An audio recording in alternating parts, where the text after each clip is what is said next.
ওই আদম আলাইহিস সালামের সন্তান হাবিল আর কাবিলের ঘটনার ওয়াজটা তো কইতাম। এটা আমার এই ওয়াজের শেষে ভর্তি, মানে শেষের মানে এখন যে ঘটনাটা এটা শেষ হইলে এই ওয়াকাটা শোনাবো, একটু কষ্ট করে বইয়ে নাম লেখা। রাজি আছেন না আব্বা? আমি এই বরুড়া এবছরের শেষ মাহফিল, এবছর গতবার আগের বার বরুড়া মাহফিল করছে 58টা। গতবার ও মুগুজি এলাকার ভাই বাবারা বন্ধুরা, যেহেতু সাক্ষী দিলেন জবানের মালিক আমার আল্লাহ, আমার আল্লাহ কয় বান্দা ওয়াশকুরু নি'মাতাল্লাহি আলাইহিম ইন কুনতুম ইয়্যাহু তা'বুদুন। আল্লাহ কয় বান্দা তোমরা আমি আল্লাহর নিয়ামতের শুকরিয়া আদায় করো যদি তোমরা আমি আল্লাহর ইবাদত করো। আল্লাহর দোহায় জবাব দেন, আমরা নামাজ পড়ি কার জন্য? রোজা রাখি কার জন্য? দান সদকা যত রকমের সওয়াবের ইবাদত সব করি আমরা আল্লাহর জন্য। আল্লাহ ছাড়া কাউকে সাজদা দেওয়া শিরিক, আল্লাহ ছাড়া কারোর কাছে চাওয়া শিরিক, আল্লাহ ছাড়া কারোর কাছে মাথা অবনত করা শিরিক। এই জন্য আমরা সবাই চাই একমাত্র একজনের কাছে, তিনি হইল আল্লাহ। কিন্তু আমি যখন বললাম আপনারা আল্লাহ বলে ডাকার জন্য, কেউ আস্তে বলে, কেউ জোরে বলে, কেউ একজন আরেকজনের দিকে তাকায় না। রে বান্দা না, আমার আল্লাহর কাছে যখন আমার আল্লাহর বান্দা জবান খুলা চায় আল্লাহ বলে ডাক দেয়। অভাবে থাকো, অভাবের কথা আল্লাহর কাছে বলা লাগে না। টেনশনে থাকো, টেনশনের কথা আল্লাহর কাছে বলা লাগে না। অসুস্থ থাকো, অসুস্থতার কথা আল্লাহর কাছে বলা লাগে না। বলে হুজুর কেন? আল্লাহর নবী কয় উম্মত যদি তুমি দুনিয়ার জমিনের মধ্যে আমার আল্লাহ তাআলার বেশি করে স্মরণ করো, আমার আল্লাহ তোমারে স্মরণ করবে। হুজুর কেমনে? বলে ফাকুরুনি আযকুরুকুম ওয়াশকুরুলি ওয়ালা তাকফুরুন। আমরা তো জানি এই আয়াতের তাফসীর আলেমরা করে, এই আয়াতের অনুবাদ করে। কেউ যদি আল্লাহর জিকির করে আল্লাহও তার জিকির করে। তো আমরা বান্দারা আল্লাহর জিকির করি আল্লাহ আল্লাহ বইলা, আল্লাহ তো বান্দা বান্দা কইয়া জিকির করে না। আল্লাহ কয় বান্দা তুমি যখন আমি আল্লাহরে আল্লাহ কইয়া স্মরণ করো, আমি আল্লাহ তোমারে কেমনে স্মরণ করি? তাফসিরে নূরুল আনোয়ার, নূরুল ইরফান এবং তাফসিরে কানজুল ঈমান খাজাইনুল ইরফানের মধ্যে এবং একই রকমের তাফসির আল্লামা জালালউদ্দিন সুয়ুতী রাহমাতুল্লাহ আলাইহি তাফসিরে জালালাইন শরীফের মধ্যে বলতেছে, জগতের মানুষ যখন তোমরা আল্লাহরে আল্লাহ বইলা ডাক দাও, আমার আল্লাহ তাআলা ওই বান্দা যদি অভাবে থাইকা আল্লাহ কইয়া ডাক দেয়, আল্লাহ বান্দার অভাব পূরণ কইরা ওই বান্দার ডাকে সাড়া দেয়। আল্লাহর বান্দা যদি অসুখ বিমারের মধ্যে পড়া আল্লাহরে আল্লাহ কইয়া ডাক দেয়, আল্লাহ তার বিমার থেকে শেফা কইরা বান্দারে ডাক দেয়। ও বন্ধুরে, আমার আল্লাহর বান্দা যখন কোনো মুসিবতে পড়া আল্লাহরে ডাক দেয়, আল্লাহ তাআলা ওই বান্দারে মুসিবত থেকে উদ্ধার কইরা বান্দারে ডাক দেয়। এই জন্য আশিক বলে, ওরে তুমি তো মালিকুল কাদির, আরে বানাও কত বাদশারে ফকির, এসবে তোমার কুদরতেরই দান। বলেন এসবে তোমার কুদরতেরই দান। আল্লাহ পরওয়ার গুনাহ খাতা মাফ করো আমার, বলেন গুনাহ খাতা আল্লাহ পরওয়ার গুনাহ খাতা মাফ করো আমার, কন্যা গুনাহ খাতা মার আল্লাহ পরওয়ার গুনাহ খাতা মাফ করো। আরে তোমার যত বান্দায় আছে, নারী বলো পুরুষ বলো, ইবাদতে করে যে তোমার। আরে নারী পুরুষ বান্দা যত তুমি আল্লাহ ক্ষমা করো, নারী পুরুষ বান্দা যত তুমি আল্লাহ ক্ষমা করো। দয়া কইরা ক্ষমা করেন দান, বলেন দয়া কইরা ক্ষমা। আল্লাহ পরওয়ার গুনাহ খাতা মাফ করো আমার, কন্যা গুনাহ খাতা আল্লাহ পরওয়ার গুনাহ খাতা। ওরে না যাই না কইরাছি গুনাহ মাফ কইরা দাও সাইরা পানা, তুমি সারা কে আছে বান্দার, বলেন তুমি সারা কে আছে বান্দার। তুমি যদি মাফ না করো যাইবই আমরা কারো কাছে, তুমি যদি যাইবই আমরা কারো কাছে। দয়া কইরা দয়া করেন দান, বলেন দয়া কইরা দয়া করেন দান। আল্লাহ পরওয়ার গুনাহ খাতা মাফ করো আমার, বলেন গুনাহ খাতা আল্লাহ পরওয়ার গুনাহ খাতা। বাদান রে আমার, ওই আল্লাহ তাআলা জানে রাতে জগতের বান্দার দলেরা, তাহলে তোমরা আমি আল্লাহরে বেশি বেশি করে স্মরণ করো। আসেন ওই আল্লাহরে কেমনে স্মরণ করা যায়, নবীর একটা হাদিস শরীফের দিকে তাকাই। হযরতে যায়েদ ইবনে আরসা রাদিয়াল্লাহু তাআলা আনহু হাদিস বর্ণনা করে। তিনি বলেন, আল্লাহর হাবিব সাল্লাল্লাহু আলাইহি ওয়াসাল্লামের সামনে মসজিদে নববীর মধ্যে আমি যায়েদ বসা, নবী আমার নবীজির জবান মুবারকে বলতেছে, এ যায়েদ ইবনে হারেসা, শুনে রাখো আমি নবীর কাছে আল্লাহ তাআলা জিবরাইলের মাধ্যমে ওহী প্রেরণ করেছেন। ওই ওহীকে যারা মানবে, ওই ওহীকে যারা গ্রহণ করবে, ওই ওহীর উপর ভিত্তি করে যারা আমল করবে, আমার আল্লাহ তাআলা ওই বান্দার জীবনের গুনাহ মাফ করে দিবে, হায়াত বাড়াইয়া দিবে, অসুস্থতা দূর করে দিবে, রিজিকের ফয়সালা করবে, ইমানি মরণ দান করবে, মরার পরে কবরে কবর নূরান্বিত করবে, মরার পরে কবরে ফেরেশতার সওয়ালের জবাব থেকে উদ্ধার করবে, মরার পরে কবরে ফুলসেরাতরা তাড়াতাড়ি বিজলির ন্যায় বার করে দিবে, মরার পরে কবরে বেগ হিসাব জান্নাত প্রদান করবে। যদি বান্দা আল্লাহ তাআলার প্রশংসা করে, আমি নবীর উপর নাজিল হওয়া ওহীর উপর ভিত্তি করে। এবার আপনারা বলেন, আল্লাহ তাআলা যে ওহী নবীর উপর নাজিল করলেন, ওই ওহীটাকে একটা পাণ্ডুলিপি আকারে আমাদের কাছে প্রেরণ করা হয়েছে। ওই পাণ্ডুলিপি, ওই বইটার নাম, ওই কিতাবটার নাম হলো কোরআন। আছে না নাই? মুগুজি এলাকায় নাই? প্রত্যেক ঘরে ঘরে, যারা মুসলমান দাবি করে তাদের ঘরে ঘরে। আমি বলবো, ও মুগুজি মধ্যপাড়া এলাকার পর্দার অন্তরালের মা, আপনার স্বামীর ইনকামের মধ্যে বরকত হয় না, আপনার সন্তানদের রোগবালা মুসিবত ছাড়ে না, আপনাদের ঘরের মধ্যে বরকত হয় না, বিপদ আপদ বালা মুসিবত ছাড়ে না, আপনাদের কাছে আবদার হইল আপনারা আল্লাহ তাআলার কোরআনটাকে একটু বেশি বেশি তেলাওয়াত করেন। আগে তো অনেক মুরব্বী বাবারা ফজরের নামাজ পড়ে বাড়িতে যাওয়ার সময় এক বাড়ি দুই বাড়ি ঢেইয়া যখন এক বাড়ি থেকে অন্য বাড়িতে যাইতো, ঘরের মধ্য থেকে মা বোনদের কোরআন তেলাওয়াতের গুনগুন গুনগুন আওয়াজ শুনতে পাইতো।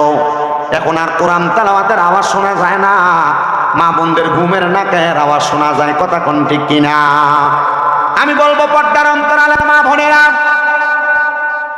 আপনারা যারা মাইকের আওয়াজ শুনছেন, আপনারা সবাই আল্লাহ তাআলার কোরআনটাকে বেশি বেশি তেলাওয়াত করবেন।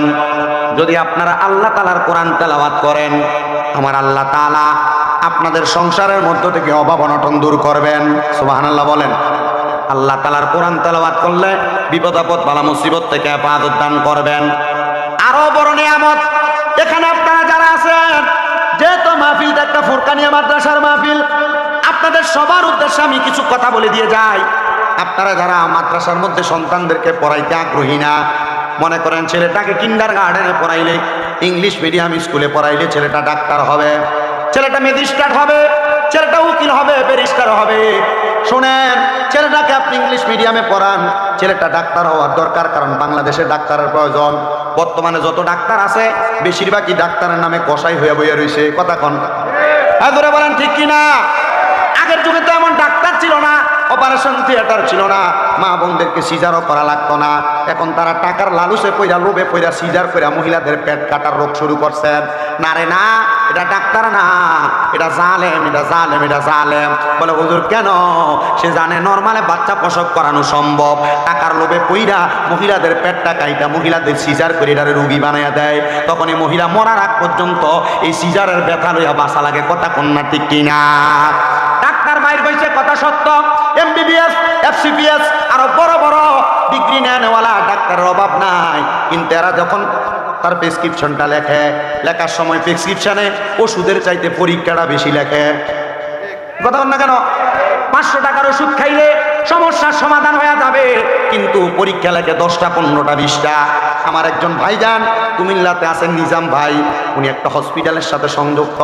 উনি কয়, ভাইজান আমি জানি না মানুষ কেমনে মরার পরে জান্নাতে যাইব। আমি বললাম, ভাই কেন? উনি কয়, ভাই ডাক্তার যে প্রেসক্রিপশন লেখে, প্রেসক্রিপশনের মধ্যে পরীক্ষার অভাব নাই। কেন লেখে? লেখার কারণ হইল উনি একটা হসপিটাল থেকে অন্য একটা পরীক্ষা কেন্দ্রের মধ্যে রেফার করে দেয়। যখন তার রেফারেন্সে কোনো রুগী যায় পরীক্ষা করায়, এই রুগী পরীক্ষা করাইলে যে টাকা বিল দিবে, এই বিলের একটা অংশই ডাক্তারের কাছে আসবে পার্সেন্টেজ হিসাবে। এটা পার্সেন্টেজ না, এটা হইল কবরে জাহান্নামের তিনাতুল খাওয়ার রাস্তা বানায় নিছে। এবার আপনারা বলেন, এমন নাম দিয়া তারা ডাক্তারি করার নামে ব্যবসা করে, এরা কি আসলে ডাক্তার না কসাই?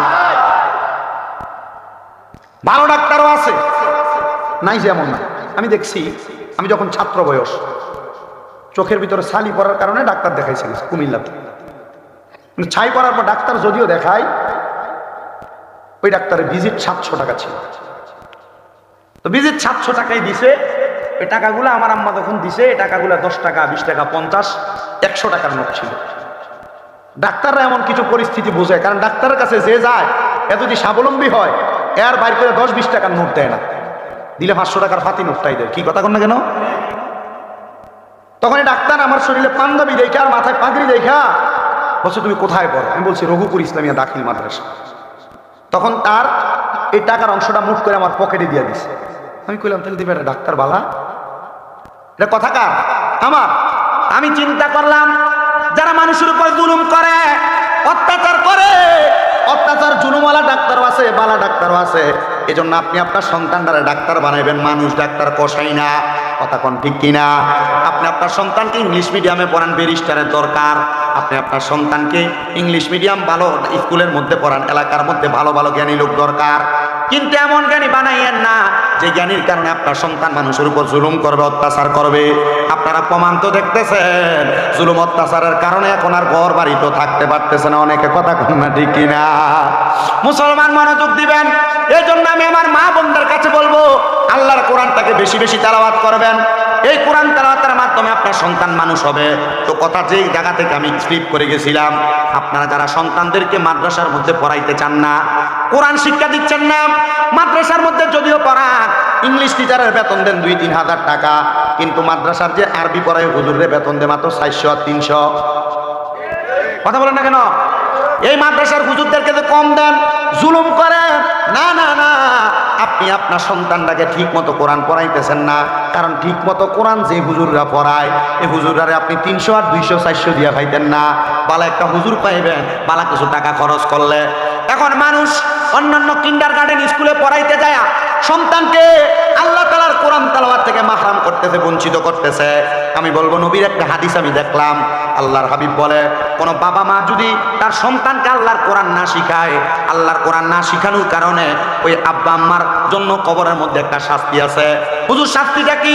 আমরা সবাই জানি, কবরের মধ্যে ফুলসেরাত নামক একটা পুল থাকবে, যে পুলটা পাড়ি দেওয়া বড় কষ্টকর হবে। একটা চুল যত চিকন, তার চাইতে 70টা ভাগ করলে যত চিকন হবে। ফুলসেরাতের পুলটা এমন বড় চিকন হবে, এমন দাঁড়ানো হবে, ওই দাঁড়ানো ফুলসেরাতরা মা বাবা তখন পার হইতে পারবে না। বলে কেন? এখানে কারণ হইল 2টা। 1 নাম্বার কারণ, কোন সন্তান যদি কোরআন না পড়তে পারে। কি না পড়তে পারে? আল্লাহ কথা বলো, বইয়া থাও, কথা বলো। কোরআন তেলাওয়াত যদি কোনো সন্তান কাল ময়দানে মাশরে না তেলাওয়াত করতে পারে, তখন ওই সন্তানকে বলবে, তোমার আব্বা আম্মার পরিচয় কি? তখন আপনাকে আমাকে ডাক দেওয়া হবে। আমার নামটা দেখছেন নি কত বড় করে লাগাইছে, কারি মোহাম্মদ শামীম হুসাইন রেজা কাদেরী। তখন আর আমাকে এই নাম ধরে ডাক দিবে না, আমার আব্বার নাম সাহেব আলী। বলবে, শামীম ইবনে সাহেব আলী কোথায়? আসো, সামনে আনবে।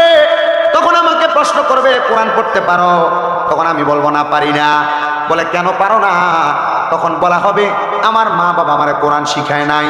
তখন বলবে, তার আব্বাকে ডাক দাও, যিনি সাহেব আলী। তখন আমার আব্বাকে ডাক দেওয়া হবে। শুধু আমারটা বুঝেন না, এটা আপনারও বুঝেন। তখন আপনার আব্বাকে ডাকা হবে। আপনারা যারা সন্তান জন্ম দিয়েছেন, কোরআন এখনো ভালো করে শিক্ষা দেন নাই, আপনাদেরকে ডাকা হবে। তখন বলা হবে, তুমি কেন তোমার সন্তানকে কোরআন শিখাও নাই? আপনি বলবেন, ইংলিশ মিডিয়ামে পড়ছে, কিন্ডারগার্টেনে পড়ছে, এই জন্য পড়াইতে পারি নাই। আপনি বলবেন, আমি ব্যস্ত ছিলাম, প্রবাসী ছিলাম, এই জন্য সন্তানরা আমি কোরআন শিখাইতে পারি নাই, তার মা তারে পরিচালনা করছে। এবার মা বোনেরা, আপনারাও চিন্তা করেন না, আপনাদের জন্য এখন একটা কথা আছে, তাদের কথাটা পরে বলছি। আপনি বাবা বলবেন, আপনি সকালবেলা কাঁধে যাওয়ার আগ পর্যন্ত ঘুমাইছেন, তার মা তারে কিন্ডারগার্টেনে পাঠাইছে। তখন ওই সন্তানকে বলবে, এই যে ফুলসেরাতটা দেখো, যে ফুলসেরাতের নিচে একটা জাহান্নাম আছে, যে জাহান্নামের নাম হাবিয়া। হাবিয়া নামক একটা দুজক আছে, ওই দুজক বলবে, এখন তুমি হাবিয়া নামক দুজকের উপর দিয়া ফুলসেরাতের রাস্তাটা পানি দাও। সন্তান বলবে, আমি পারবো না, কোনো ব্রিজ ছাড়া যেমন নদী পানি দেওয়া যায় না, এই হাবিয়া নামক ফুলসেরাত আমি পানি দিতে পারবো না। তখন ওই সন্তানের আব্বাটারে ওই ফুলসেরাতের উপর শোয়া দেওয়া হবে, হাতগুলা থাকবে একবারে, পাগুলা থাকবে একবারে। সন্তানকে বলবে, এবার বাপের বুকের মধ্যে পাড়া দিয়া ফুলসেরাত পার হও। জোরে ওই ভাড়া দিয়া। এখন আপনার ছেলে আপনার গায়ে পাও লাগলে 10 বার সালাম করে না? যদি আদব বলা হয় আর কি। আপনার গায়ের সাথে পাও লাগলে আপনাকে ধরে সালাম করে, কিন্তু ওই ছেলে কেমনে আপনি বাবার বুকের মধ্যে পাড়া দিয়ে পার হবে? আমার বুঝে আসে না মুসলমান। একটু মনোযোগ, একটু ধৈর্য নিয়ে শোনেন। যদি আবার আপনারা যারা এখানে আছেন, আপনারা যারা কোরআন শিখতেছেন না, মনে করতেছেন মা বাপ কোরআন শিখায় নাই, মা বাপের বুকে ফাড়া দিয়া তো ফুলসেরাত পার হয়ে যাব, বয়স্ক হয়ে গেছি, আল্লাহর কোরআন আমি পড়তেছি না। না না না, আপনার জন্য ছাড় নাই। হুজুর কেন ছাড় নাই? তখন যখন আপনার প্রাপ্তবয়স্ক আপনি হয়ে গেলেন, নিজ দায়িত্বে যদি আপনি আল্লাহর কোরআনটা না শিখেন, তখন আপনি যখন আপনার বাপের বুকে পাড়া দিবেন, তখন বাপ্পু দুইজনে মিলা ওই দোজখের মধ্যে চলে যাবেন। আল্লাহর হস্তে আপনাদের সবার কাছে আমি ক্ষমা প্রার্থনা করি। আপনাদের যাদের এখনো পর্যন্ত প্রাপ্ত বয়স আছে, আপনারা আল্লাহর কোরআনটারে শিক্ষা গ্রহণ করেন। মা বোনেরা মনে রাখবেন, আপনার সন্তান আপনার বুকের মধ্যে পাড়া দিয়া ফুলসেরাত পার হওয়ার জন্য চেষ্টা করবে। যদি আপনি আপনার সন্তানকে আপনি কোরআন না শিখান, আর সন্তানরা যদি মনে করেন মা বাপ শিখায় নাই, আমার মা বাবার উপরে না দোষটা চাপবে, আপনি প্রাপ্ত বয়স থাকা অবস্থায় যদি আপনি কোরআন না শিখেন, তাহলে আপনি এটার জন্য কবরে শাস্তি পাওয়া লাগবে। এবার আরেকটু মনোযোগ দেন, আরেকটু মনোযোগ দেন। অনেকে চিন্তা করে হুজুর আমি তো বয়স্ক হয়ে গেছি, চোখে এখন আমি আর ভালো মতো দেখতে পাই না। আছেন এমন অনেক মানুষ, চোখে ভালো মতো দেখতে পাই না, হুজুর আমিও কি আল্লাহ তাআলার কোরআন শিখার চেষ্টা করব? বলবো হ্যাঁ মুসলমান, আল্লাহর নবীর হাদিস শরীফ আমি পড়তে যা পাইলাম, হযরত জাবির ইবনে সামুরা রাদিয়াল্লাহু তাআলা হাদিস বর্ণনা করে। তিনি বলেন, দুনিয়ার জমিনের মধ্যে যখন কোরআন নাজিল হইল, আল্লাহর হাবিব বলেছেন তোমরা সময় পাইলে আল্লাহ তাআলার কোরআন তেলাওয়াত করবা। একজন সাহাবী হাত তুলছেন, উনি যুদ্ধের মধ্যে আহত হয়েছিলেন, ওনার চোখগুলো হারায় ফেলছেন, মানে কানা, উনি চোখে দেখতেন না। উনি বলেন, ইয়া রাসূলুল্লাহ, ইয়া হাবিবাল্লাহ, আমি তো আমার চোখ দিয়ে দেখতে পাই না, তাহলে আমি কেমনে আল্লাহর কোরআন তেলাওয়াত করব? নবী আমার বলতেছে আল্লাহর কোরআনরে মুহাব্বত করবা, ভালোবাসবা। ওই সাহাবী বলে, ইয়া রাসূলুল্লাহ, আপনার উপরে যখন কোরআন নাযিল হয়েছে, আপনি আমার বাড়ির সামনে একটা পাথরের মধ্যে কোরআন শরীফ লেখা রাখছিলেন, নবীকে আমি যখনই সময় পাই ওই পাথরের মধ্যে আমি চুমন করি। বলি, ইয়া রাসূলুল্লাহ, এটার কারণে আমার কোনো লাভ হবে কিনা? এবার রাসূল বলেছেন, এটাকে মুহাব্বত করার কারণে আল্লাহ তাআলা তোমার এই কোরআনের সাথে হাসর করাইবেন। জবানটা খুইলা জোরে জোরে বলেন সুবহানাল্লাহ। যারা চোখে দেখেন না, আল্লাহ কোরআনটা খুইলা কোরআনের দিকে তাকায়া থাকবেন। যারা চোখে ঝাপসা দেখেন, কোরআনটারে বুকের মধ্যে ধারণ করবেন, দেখবেন আমার আল্লাহ তাআলা আপনার কোরআন তেলাওয়াতের বরকতে অসংখ্য পরিমাণ নেয়ামত, অসংখ্য পরিমাণ বরকত দান করবে। আল্লাহ যেন এমন বরকত থেকে আমাদেরকে মাহরুম বঞ্চিত না করে পড়েন, আমিন। আসেন সবাই আমরা মুহাব্বতে আল্লাহ তাআলার কোরআন তেলাওয়াত করিয়া আউযু বিল্লাহি মিনাশ শাইতানির রাজিম। বিসমিল্লাহির ولا تكونوا كالذين نسوا الله فأنساهم أنفسهم أولئك هم الفاسقون لا يستوي أصحاب النار وأصحاب الجنة أصحاب الجنة هم الفائزون. وقال في حديث الشريف عن انس رضي الله تعالى عنه قال سمعت رسول الله صلى الله عليه وسلم يقول ان من اشرط الساعات ان يرفع العلم ويكثر الزال ويكثر الزنا ويكثر الشرب الخمر ويقل الرجال ويكثر النساء حتى يكون ل50 امرأة القيم الواحد متفق عليه او كما قال عليه الصلاة والسلام. وقال في شان حبيبه ومحبوبه ومعشوقه مخبرا وآمرا إن الله وملائكته يصلون على النبي يا أيها الذين آمنوا صلوا عليه وسلموا تسليما. اللهم কাঁদো তোমরা দিদার চেয়ে, কাঁদো তোমরা হও না নবীর দিওয়ানা। মদিনা মদিনা আশিক মুমিনের ঠিকানা, বলেন মদিনা আশিক মুমিন বাবা জালালউদ্দিন সুয়ুতি ৭৫ বার দেখলো নবীজি। আপনারা নবী দেখতে চান কি চান না বলেন? তাহলে জালালউদ্দিন সুয়ুতি ৭৫ বার দেখলো নবীজি। হায়রে এতবার দেখিও নবী, এতবার দেখিও নবী, তৃপ্তি তাহার হলো না। মদিনা মদিনা আসে কম না, বলেন মদিনা মদিনা।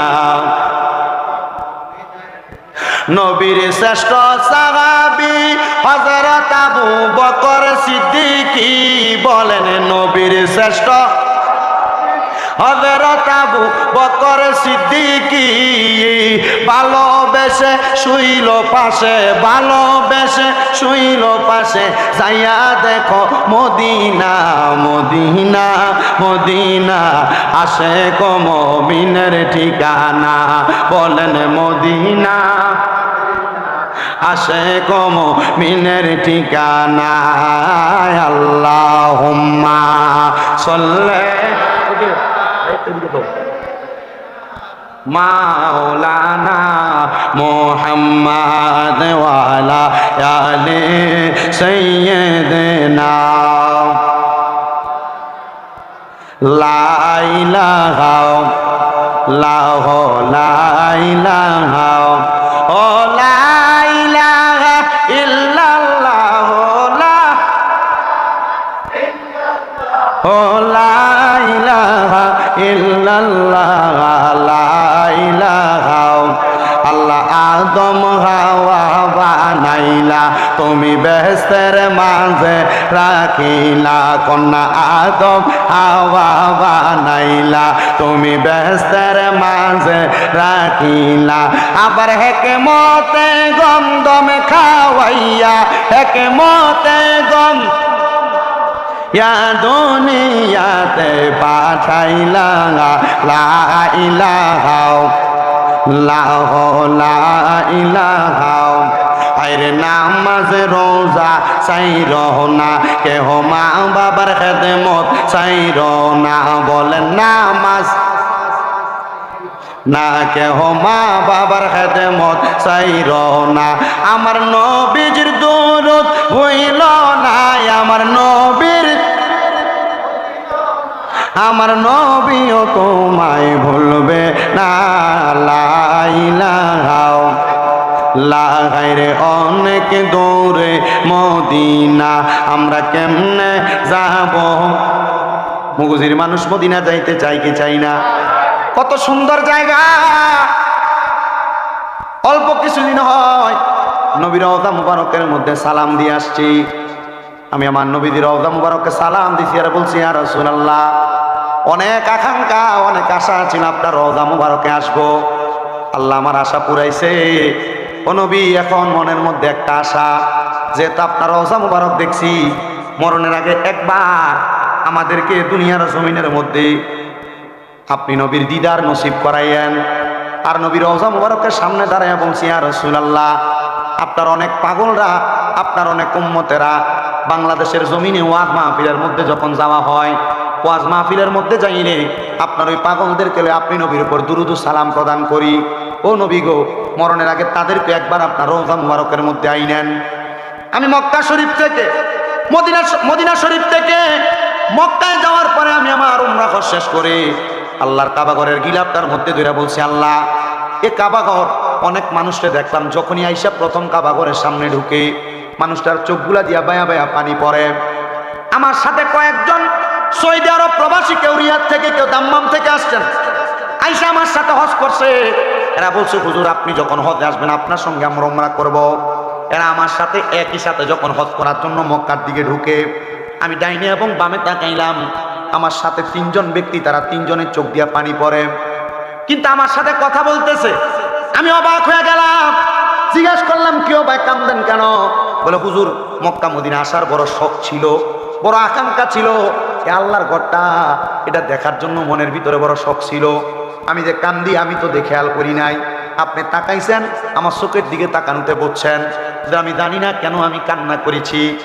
উনি বলতেছে, হুজুর, আল্লাহর কাবা ঘর দেখলে চোখের পানি চলে আসে। আগে অনেক ওয়াজের বয়ানের মধ্যে শুনেছি, কিন্তু এখন সত্যি এটা আমার জীবনে বাস্তবায়ন হয়েছে।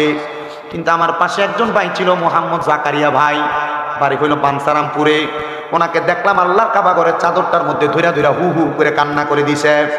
আমি জিগাইলাম, ভাইজান কেন এমন করে কান্না করেন? কান্নার কারণটাকে আমার কাছে একবার বলবেন নি? উনি বলে, হুজুর আমার আব্বা আম্মা বড় কষ্ট করে আমার বিদেশ পাঠাইছে, আমি তো এখানে আসছি। ওদের আমার কান্না আসার কারণ হইল আমি গত মাসে আমার আম্মাদান উমরা করে আনিছি, কিন্তু হুজুর আমার আব্বাদান ঘরের মধ্যে আমরা একটা গাই গরু ছিল, যেটার দুগ্ধ বিক্রি করে আমার আব্বা আমরা সংসার চালাইতো।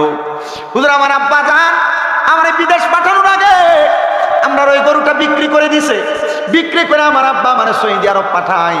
আমার যখন এয়ারপোর্টে আমার আব্বা নামাই দিয়া যায়, তখন আমার বলছে, ফুট ইনকাম করবি কথা সত্য, তবে ইনকাম করার পর যদি বেশি অর্থ কামাই করো আব্বা জান রে একবার আল্লাহর ঘরটা একবার দেখে আইনো। হুজুর আমি বিদেশ আসার অল্প কয়েকদিন পর আমার বাপ মারা গেছে। এখন আমার কাছে টাকা আছে, কিন্তু আমার আব্বাটা নাই। আমার আব্বাদান অন্ধকার কবরে। আমি কান্না করি এই জন্য, আমাদের টাকা আছে কিন্তু আমি টাকাটা দিয়ে আমার বাপটারে আমি মক্কা মদিনা দেখাইতে পারি নাই। এ বন্ধু আমার, এ তিনটা মিললে আমার জিগায়, তা আপনিও তো কান্দেন, আপনার চোখে পানি কেন? আমি বলছি আমি কান্না করি না, এটা আমার মনের আবেগ। আল্লাহর কাবাঘর দেখার জন্য মনে বড় ইচ্ছা ছিল। অনেক মানুষ মক্কা মদিনা যায়, মক্কা শরীফ যাইয়া হাতরে আসওয়াদে সুমা দিতে পারে না, সুমা পাথর। এই পাথরের কাছে যাইতে বড় কষ্ট হয়। আমি 10 বার উমরা করার সময় 10 বারই উমরা করার পরে আমি কাবার ওই পাথরের মধ্যে সুমা দিছি। আমার সাথে একজন বাবা ছিলেন, আমাকে সন্তান ডাকছেন সাইদ কবির সাহেব, লন্ডনের মন্ত্রিস্টারে থাকে। উনি আমার কয়, তোমার শরীরে শক্তি আছে বিদায় তুমি এখানে চুমা দিছ, বিদায় তাওয়াত করে যেই দিন চলে আসবো। আমি কইছি, আব্বা আমার আরেকটা বার চুমা দেওয়ার সুযোগ দেন। কয়, তুমি তো বারবার দিছো, এখন আবার কেন দিবা? আমি কইছি, এই পাথরটায় চুমা দিলে নাকি জীবনের গুনাহ মাফ হয়ে যায়, তবে সাবধান, পরের হক মাইরা হারাম খাইয়া সুদের টাকা খাইয়া জমি দখল করে ওই কাবাই যাইবা, পাথরে আসত পাথরে চুমা দিবা গুনাহ মাফের লাইগা। কিন্তু এই পাথরে যে মানুষের গুনাডি থাকবো, এই গুনাডি পর্যন্ত কান্দে লইয়া মক্কা মদিনা থেকে আইবা। কিন্তু এমন অনেক মানুষও তো আছে মুগুজি এলাকায়, যারা সুদের টাকা খাইয়া হজ করে, গোশের টাকা খাইয়া হজ করে, পরের হক খাইয়া হজ করে। এমন বালা মানুষ বড়ুরা মুগুজিতে নাই।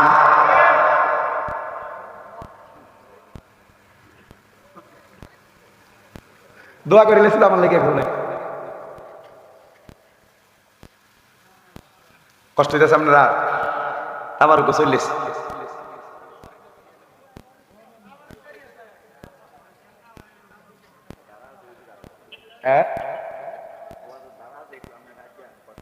রাজি আছেন তো ইনশাল্লাহ? লড়সর কিন্তু করণ যেত না, কালেকশনও শেষ, শুধু ওয়াজ। কি করেন আপনারা? রাজি আছেন তো ইনশাল্লাহ? না আজ্ঞান এই কষ্ট আমি দিতে পারতাম, কারণ তারা বইয়ে জায়গা গরম করছে, আবার এই ঠান্ডা জায়গা বইব এমনি আছে এমনি থাক। আচ্ছা বইও, গত সবসময় হইব। আমি বড় কষ্ট করে আইছি। আমি গত পরশুদিন সিরাজগঞ্জের শাহজাদপুর হইতে আপনার প্রায় কাছাকাছি মাহফিল শেষ কইরা রওনা দিয়ে বাইতে সকাল 7:30। আচ্ছা 7:30 দিয়ে ঘুমাইতে গেলে ঘুম হয় কোনোরকম কইরা গতকালকে মাহফিলে গেছি। ঘুম এখনো ক্লিয়ার পুটতাছে না, ওই যে মোটামুটি শুরু হয়েছে, মাহফিল চলতেছে।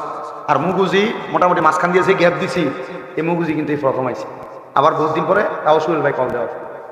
আমি আমার এই ডেটটা খালিও না, আমি ফোন দেওয়া না, আমি কিছু ভাই ডেটটা খালি হয়েছে মাত্র, একটা লোক মিশা কথা কনে ডেট কেটে দিছে। আমি জীবন মানুষের মাহফিল মিস করি না, কিন্তু মিশা কথা আর যদি কথা উগ্র হয় তাহলে আর তার লগে আমার সম্পর্ক নেই। পরে বলছি এই ডেটটা আপনি নেবেন, কবুজে আমরা একটু বইয়া জানাই দিচ্ছি, পরে জানাই মাহফিলটা কনফার্ম করছে। তা আমি আস্তে আস্তে কথা বইলা চেষ্টা করবো আপনাদের মনোরঞ্জন বলেন, কানসুখ বলেন, আর ওয়াজ হেদায়েত বলেন, সব দিক টাচ করার জন্য। মক্কা মদিনার আবেগ তো প্রকাশ হয়েছে, আবার যখন সুদঘুষের কথা বলছি তখন একটা গরম আওয়াজ হয়েছে, তার মানে বোঝা গেছে আপনারা সবাই ভুক্তভোগী, এমন লোক এলাকায় আছে, ঠিক না? আবার এটির কিন্তু সবচাইতে লম্বা লম্বা কথা সাধুয়ানে বলে এটি জায়গায় এই কথা কন না কেন?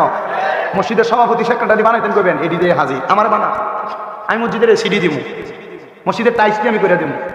আপনারা যদি এটা বানাইছেন, আপনারা যদি টাইসের এসির লোক করে আপনি যদি আরে মসজিদের সভাপতি বানান, আল্লাহর কসম আপনি এটার জন্য আল্লাহর কাছে জবাব দেওয়া লাগবে। আর বর্তমান এলাকার ভিতরে সর্দার মাতাব্বরীর দায়িত্বের ভিতরে যেটি নিয়ে দেয়, এটি এলাকা সুদ খরগোশ করার হারাম করতে হবে। ভালো যদি থাকে এটা আলহামদুলিল্লাহ, কিন্তু খারাপ এ হুন্ডা সেন্টারে নিয়ে শুট করে ঘুষ কুটিরে নিয়ে বয় সর্দার মাতাব্বারি করবার লাগিয়া তনে তলোয়ারের নাম দিয়া মানুষের কাছ থেকে ঘুষ খেয়ে বিচার করে।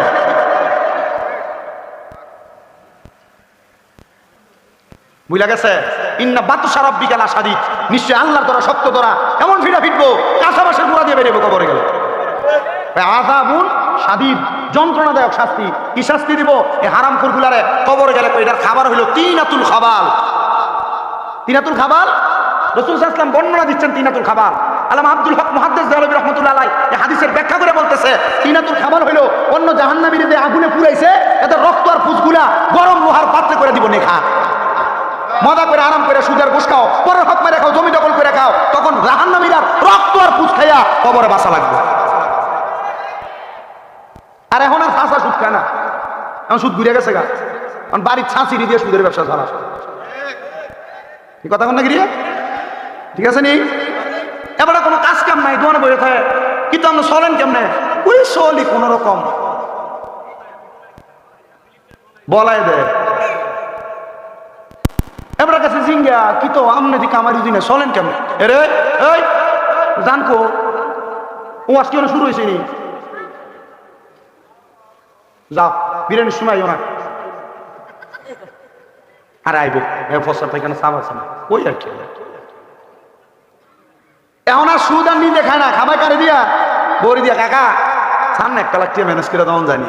আরে আমার কাছে তো নাই, তো শাশির কাছে চা তার বইনে তারি করা টিয়া দিছিল সাইলা দেওয়ানের লেগে। এই কথা বল না কেন? যারা এর আশেপাশে মিলিত এরাই শুধু জানে এই বিষয়টা। এই কথা না কা?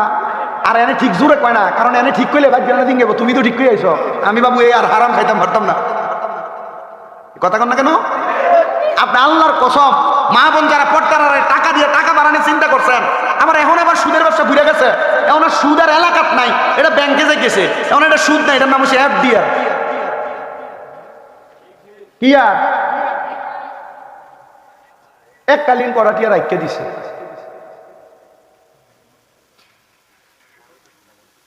লাভ হয় আপনি মনে করছেন এককালীন রেখে দিচ্ছে জিভুতের নামে বিয়া দন লাগবো, তা হারাম টাকা দিয়া মায়া বিয়া দিবা, আবার এ মাইয়ার নাতির থেকে দানাদা দিব এটা আশা করবা, এ নাতি ভাড়াই আমারই দিব।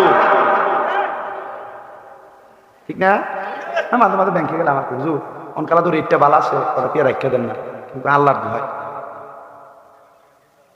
হ্যাঁ 11% 9% আমার কয় অফার দেয়। আমি মাঝে মাঝে মাদ্রাসার টাকা রাখতে যাই, কারণ আমাদের মাদ্রাসার টাকাগুলো তো রাখা লাগে, রাইকেও চাল কিনার সময় যখন খরচাদি করা লাগে তখন তুইলা না লাগে। হুজুর টাকাগুলা এই মোটামুটি রাখলে আমি একদিন আমার এক প্রস্তাব দিয়ে গেছি মাওলানা আব্দুল মান্নান হুজুর, হুজুর ব্যাংকে যে টাকা রাখে আপনি সেভিংস অ্যাকাউন্ট করলে আপনার অ্যাকাউন্টে অটোমেটিকলি কিছু টাকা অ্যাড হয়ে যায়, বছর শেষে অটোমেটিকলি অ্যাড হয়ে যায়। বললাম হুজুর এই টাকাগুলো যে অ্যাড হয় এটা কিতা করে? বলছে যে টাকাটা অ্যাড হয় এই টাকাটা তুলবা, তুললা কারো দানের নিয়তে সাওয়াবের নিয়তে না, কোনো গরিব দুঃখী থাকলে তার দিয়ে দিবা, কি কারণে বিষয়টা তারা বলবা। আল্লাহর দোহাই এই হারাম ব্যবসার সাথে অ্যাডজাস্ট কখনো হইেন না। যদি পারেন একবারে মানুষের বাড়িতে মুনি দিয়ে খাইবেন, 1 টাকাতে শান্তি পাবেন।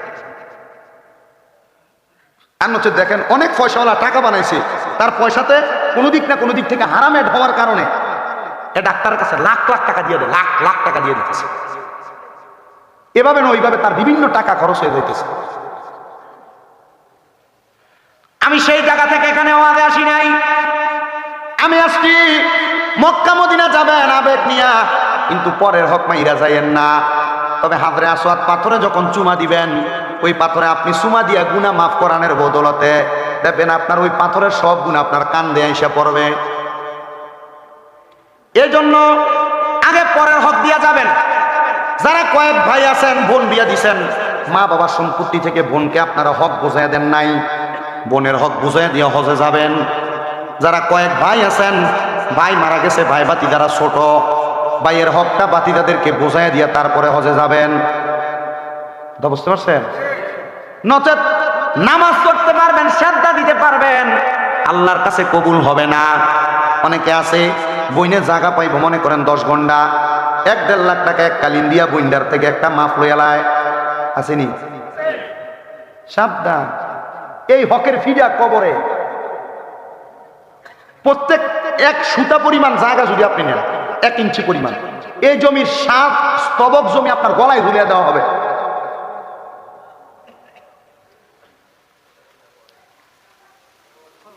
এগুলো আমাদের সমাজে কম নাই। তা আমি তো কোরআন হাদিস কম জানি, মাত্র কামেল ফার্স্ট ইয়ারে জানি। আমি যা পড়ি এ পড়ার উপর ভিত্তি করে 2-1টা কথা কই, মাঝে দাওয়াত দিই, কিন্তু কথাগুলো হয়ে যায় সমাজের একবার মূল জায়গায়। তো আমারে বরুরে যে কোনো এক জায়গায় দাওয়াত দিতে কইছে, এলাকার সুদ করে দিয়ে মসজিদের কমিটি আবার বেটো দিছে, দাওয়াত দিচ্ছে। তা আমার ফোন দিয়ে কৌজোর দাওয়াত দাম নেড়ে দেবেন না, আমরা সবকিছু ওকে করে লাইছি। ওই যে গত বছর সুদের ওয়াজ পেরে গেছেন মসজিদের কমিটিতে এবার সুদখো সভাপতি এবার মানা করছে, আমরা দাওয়াত দিতাম। আমি আচ্ছা, যে হুজুর সুদের বিপক্ষে কইব, এ হুজুরে মনে করেন সুদের কথা কইতো না, হুজুরে দাওয়াত দিয়ান। তবে হুজুরের স্টেজে ওঠার আগে কইয়ে দিয়ে হুজুর আজকের ওয়াজ দেবো সুদের ওয়াজ। কারণ যদি আপনি সুদখোরের কথা শুনে আমরা দাওয়াত না দিয়া অন্য হুজুর দাওয়াত দিয়ে আনবেন, সুদের ওয়াজ করতো না, তখন কিন্তু এটার লাগে আমনো কিন্তু ভাষণ লাগবো। আচ্ছা কোনটা আবার ওই জায়গাটার ভিতরে দেবে না, সুদ খাওয়ানোর ওয়াজের ডরে আমার যে ওয়াজটা না করানোর সিস্টেম করছে। আচ্ছা এই জায়গার ভিতরে সুদের ওয়াজ করেন, বড় দিয়ে দাঁড়াইছে না দেলোয়ার হুজুর এত সুন্দর ওয়াজ করলো, আমরা কই আছিলেন? আলহামদুলিল্লাহ জানাজাত ছিলেন। হ্যাঁ আমি খবর লইছি, পাশে একটা জানাজা আছে, একটা লোক মারা গেছে, আলহামদুলিল্লাহ। তো যেই কথাই ছিলাম, প্রশ্ন করছিলাম মক্কা মদিনা যাইতে চান কিনা। ওই মক্কা মদিনা যাইয়া যে আরাম আমি পাই আসছি, আমি চাই আপনারা সবাই আরাম অনুভব করেন। বলে হুজুর কেন? অনেক পাকিস্তানিরা মদিনায় যাইয়া তারা রুম নেয় না, মদিনা শরীফের সামনে পিলারের নিচে নিচে শুয়ে থাকে। কারণ কি? এরা জানে মক্কা মদিনার মধ্যে নামাজ পড়লে মক্কা 1 লক্ষ রাকাতের সওয়াব, মদিনায় 50,000 রাকাতের সওয়াব।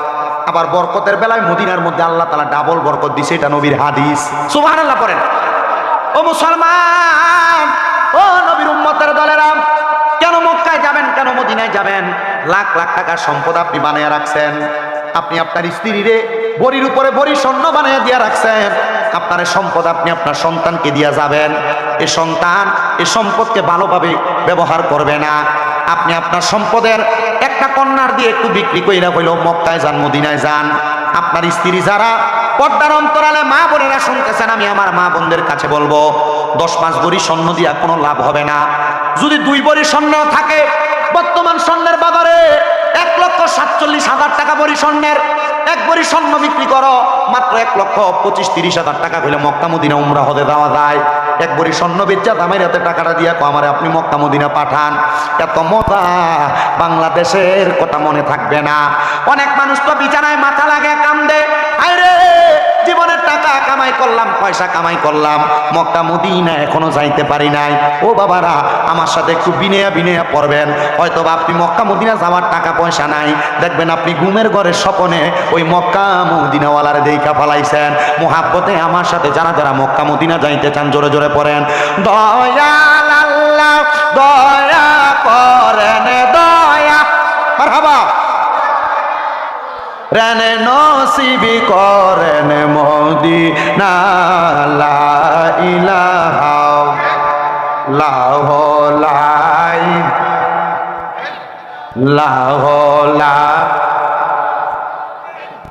লাহ লাইলাহা। হায়রে আমরা বড় ভাগ্যবান, আমরার নবী আল্লাহর মেহমান। আল্লাহ দয়া করে করলেন দান, আল্লাহ দয়া আমরার নবীজি ইমানেরি মান, লা ইলাহা লাহ লা ইলাহা লা ইলাহা ইল্লাল্লাহু মুহাম্মাদুর রাসূলুল্লাহ সাল্লাল্লাহু আলাইহি ওয়াসাল্লাম। আমার মুসলমান ও নবীর উম্মতের দলেরা, এখানে যারা যারা বসলেন, এই ফোরকানিয়া মাদ্রাসা মাঠের মাহফিলটা হয়তো আপনার জন্য আমার জন্য জীবনের শেষ মাহফিল। জীবনের শেষ মাহফিল মনে কইরা নিজের জীবনের গুনাহগুলো মাফ করানোর জন্য মুহাব্বতের আওয়াজে আমার আল্লাহ তাআলার একটু স্মরণ করবেন। বলে হুজুর কেন? কারণ আপনার জীবনে যত গুনাহ আপনি করছেন লুকিয়া লুকিয়া, গোপনে গোপনে গুনাহ করছেন, আপনার আপনার গুনার খবর আপনার মা জানে না, আপনার বাবা জানে না, সন্তান সন্ততি বন্ধু বান্ধব কেউ জানে না। এবার আপনারা বলেন জানে একজন, তিনি কে? ওই আল্লাহর কাছে জীবনের গুনাহগুলো মাফ করানোর জন্য মুহাব্বতের আওয়াজে উচ্চ কণ্ঠে একটু আল্লাহ তাআলার ইসমে জাতের জিকির করবেন। ডাইনে বামে তাকাবেন না, নিজের কলবের দিকে খেয়াল করে আল্লাহ আল্লাহ চান। দুধ ডিম খেয়ে নি টিয়াটা দিয়ে 5টিও যদি দাম হয়, একটা সিগারেট করে যদি 6টাও যদি খায় তাহলে 30 টিয়া। মাশাআল্লাহ, একটা দুধ আর ডিম খাওয়ানো কি হয়েছে না? কত কি 20 টিয়া, আবার কি টিয়া? আমি লাস্ট 3 টিয়া জানতাম স্টার সিগারেট। বুঝছি শেষ। বাংলাদেশের এক হাদি সাহেব ধরা গেছে আমরা হতে যাওয়ার সময়। এই হাদি সাহেবের ব্যাগের ভিতরে জর্দার ডিব্বা বড় বড় আর সিগারেটের আর বিড়ির প্যাকেট।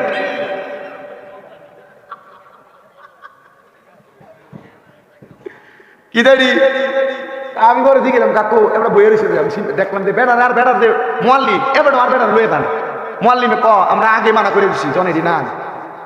আমি দিকে কাকা ইয়া আপনি এটি কিনতে লইছেন? আমার ফুতে কাকিয়া দোকান আছে। হ্যাঁ, কাকিয়া দোকান আছে।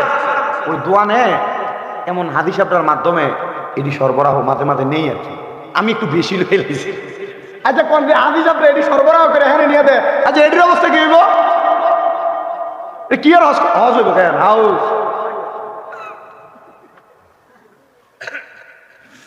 আল্লাহ তাআলা আমাদেরকে বোঝার তৌফিক দান করে, তোরা বলেন আমিন। তাহলে একটা সংসারে মেয়েরা যদি অশান্তির কারণ হয়, কয় কারণে? 1 নাম্বার মেয়ের মা, বললাম আপনাদেরকে। 2 নাম্বার মেয়ের জামাই। আপনার বউ যে সংসারে অশান্তি করতেছে, এই অশান্তির কোনো কারণের মধ্যে আপনি জামাই পড়েন কিনা আপনি আগে দেখবেন। সিগারেট খান কিনা দেখবেন। অন্য কোনো মহিলার সঙ্গে অবৈধ সম্পর্ক আছে কিনা দেখবেন। আপনার সংসার চালানোর দিক দিয়ে কোনো অবহেলা আছে কিনা দেখবেন। যদি এমন কোনো অবহেলা থাকে মনে করবেন আপনি এটার জন্য দায়ী। আর 3 নাম্বার কারণ হইল, কোনো মেয়েদেরকে যদি তার শ্বশুর শাশুড়ি মাইয়ার নজরে না দেখে তখন অশান্তি তৈরি হয়। কথা বুঝছেন? আপনি আপনার বাড়িতে একটা মেয়ে বিয়ে করে আনছেন, আপনি চান আপনার মেয়েটা তার শ্বশুর বাড়িতে যাইয়া ভালো থাকুক, শান্তিতে থাকুক, কাজ কম করুক, কিন্তু ফুতের বোর্ডারে আপনি রং ফিরা বদুল্লার মতো খাটান। কি আজব নিয়ম! এজন্য পৃথিবীতে যখন হত্যাকাণ্ড হয়েছিল এটার কারণ ছিল মেয়েরা। কারণ ছিল কারা? মেয়েদেরকে আমি অবহেলা করছি না, মেয়েরা সম্মানিত, ইসলাম তাদেরকে যথেষ্ট মর্যাদা দিছে। বলে হুজুর কেমনে হত্যাকাণ্ডটা হয়েছে একটু বলেন না। আল্লাহ তাআলা পৃথিবীতে যখন হযরত আদম আলাইহিস সালাতু ওয়াস সালামরে পাঠাইছে, আদম আলাইহিস সালাতু ওয়াস সালাম এবং মা হাওয়া আলাইহিস সালাতু ওয়াস সালাম যখন দুনিয়াতে মিলিত হয়েছেন, আল্লাহ তাআলা মানব জাতিকে বৃদ্ধি করার জন্য আদম নবীর স্ত্রী আমাদের মা হযরত হাওয়া আলাইহিস সালাতু ওয়াস সালামের গর্ভ থেকে যখন সন্তান জন্ম দেয়াইতেন, জোড়ায় জোড়ায় যমজ সন্তান জন্ম দেয়াইতেন। সুবহানাল্লাহ কর। তো যদি কারোর যমজ সন্তান হয়, আদম নবীর সুন্নাত না হাওয়ার সুন্নাত আদায় হবে। মারহাবা পড়েন। হযরতে আদম আলাইহিস সালাতু ওয়াস সালামের প্রথম সন্তান, এই প্রথম 2 সন্তান, একজনের নাম হাবিল আর একজনের নাম হলো না কাবিল, দ্বিতীয়বার সন্তান। হাবিলের সাথে একটা বোন জন্ম নিছে, জোড়ায় জোড়ায় যখন সন্তান হইতো, একটা ফুল হইতো, একটা মাই হইতো। মারহাবা পড়েন না। আওয়াজ। এই আদম আলাইহিস সালাতু ওয়াস সালামের সন্তান, একটা ছেলে একটা মেয়ে, জোড়ায় জোড়ায় আগমন করতেন। হযরতে আদম আলাইহিস সালাতু ওয়াস সালামের প্রথম সন্তানের নাম হাবিল এবং মেয়েটার নাম আকলিমা। দ্বিতীয় সন্তানের নাম হলো কাবিল এবং মেয়েটার নাম হলো হান্না। এই 4 জন তবুও পরবর্তীতে জোড়ায় জোড়ায় আগমন করেছে সন্তান। এই হাবিল এবং কাবিল, আল্লাহ তাআলার আদেশ ছিল আদম নবী আপনি আপনার সন্তানদের মাঝে, আপনি অনেক সন্তানদের মাঝে প্রথম মেয়েটার সাথে দ্বিতীয় ছেলেটার বিয়া, দ্বিতীয় ছেলেটার সাথে প্রথম মেয়েটার বিয়ে এভাবে করান। বিয়েটা এভাবে করেন। আদম আলাইহিস সালাতু ওয়াস সালাম এদের জন্য বিবাহের ইন্তজাম করছে, কিন্তু প্রথম ভাই তাকায় দেখলেন আদম আলাইহিস সালাতু ওয়াস সালামের ছেলে কাবিলের সাথে যে মেয়েটা আগমন করেছিল, ওই মেয়েটা একটু গায়ের বর্ণ ছিল শ্যামলা বর্ণের, কালো বর্ণের। কিন্তু হযরত আকলিমা নামক যে মেয়েটা আগমন করছে, মেয়েটার চেহারা বড় সুন্দর। চেহারা কি সুন্দর! এখন আল্লাহ তো আইন করছে প্রথম ছেলেটার সাথে দ্বিতীয় মেয়েটা, দ্বিতীয় ছেলেটার সাথে প্রথম মেয়েটার বিয়া দিয়ে দিবেন। এটা কিন্তু এখন জায়েজ নাই, সাবধান। এটা আদম আলাইহিস সালামের যুগের কথা বলতেছে। আল্লাহ তাআলার আদেশ মোতাবেক আদম আলাইহিস সালাতু ওয়াস সালাম সুন্দর বিয়ার ইন্তজাম করলেন, কিন্তু ওই ভাই দুইটার মধ্যে বড় দ্বন্দ্ব। কারণ কি? কারণ যে ভাই কাবিল উনি চায় না উনি ওনার কালো বোনটাকে বিয়ে করতে, আর ওটা ভাই যেটা সুন্দর উনি চায় না কালো বোনটা বিয়ে করতে, উনি চায় সুন্দর তারে করতে। এখন এটার মাঝে দুই ভাইয়ের মাঝে বড় দ্বন্দ্ব।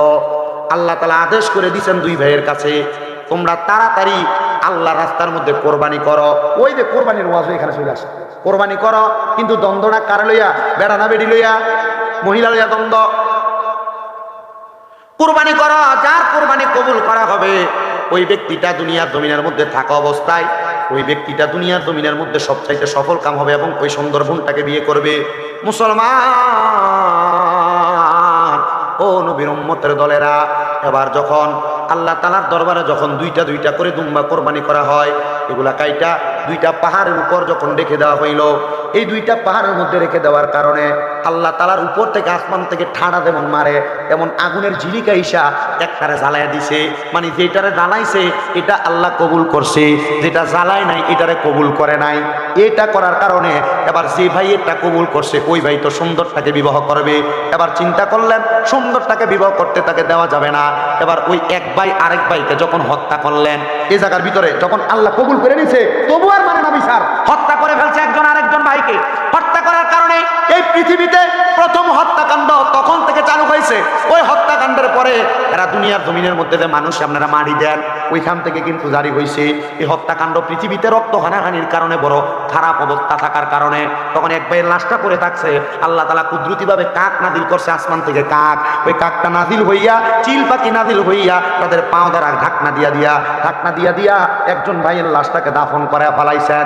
মুসলমান, অনেক লম্বা ঘটনা, বেশি লম্বা আমি করতে চাই না, শুধু এতটুকু বুঝাইতে চাই নারীটাকে ভালোভাবে রাখেন। আপনার ঘরের বউ হোক, আপনার মা হোক, আপনার স্ত্রী হোক, আপনার বোন হোক, ঠিকভাবে রাখলে এটার থেকে আপনি ঠিক জিনিস আশা করবেন, খারাপভাবে রাখলে আপনি খারাপ জিনিস আশা করবেন। শুধু মহিলাদেরকে দোষ দিলে চলবে না। মা বোন ভালো, মা বোন ভালো, মা বোন ভালো। পুরুষদের জন্য আল্লাহ তাআলা মহিলাদের কাছে শান্তির জায়গা রেখেছেন। এত শান্তি আপনি দুনিয়ার কোথায় গেলে পাবেন না। আপনি আপনার স্ত্রীর কাছে যে প্রশান্তি অনুভব করবেন, তবুও আপনি এই প্রশান্তি অনুভব করার পরে আবার পরের দিন সকালবেলা বেরিয়ে ঘুমুর করে খিচ্ছালান কি? আল্লাহ তাআলা জান্নাতের মজা, জান্নাতের স্বাদ আপনার স্ত্রীর মাঝে আপনার দিয়ে দিছে, অস্বীকার করতে পারবেন? আমি বুঝি না সামান্য বিষয় নিয়ে কে সময় কেমন ঘুম করে খিচ্ছালা।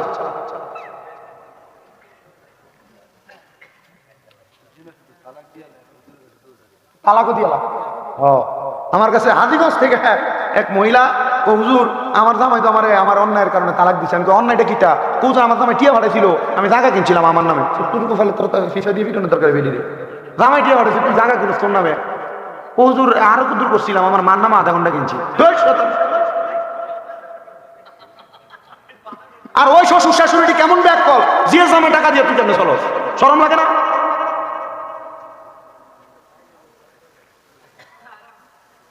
হারাম না, হারামি, কিন্তু এটা করে না কেমনে? বেড়ার অনুমতি ছাড়া বেড়াটা কেমনে খরচ করে? কি এর কাম? একবারে ভাক্কা সোয়াব ভান্ডারি।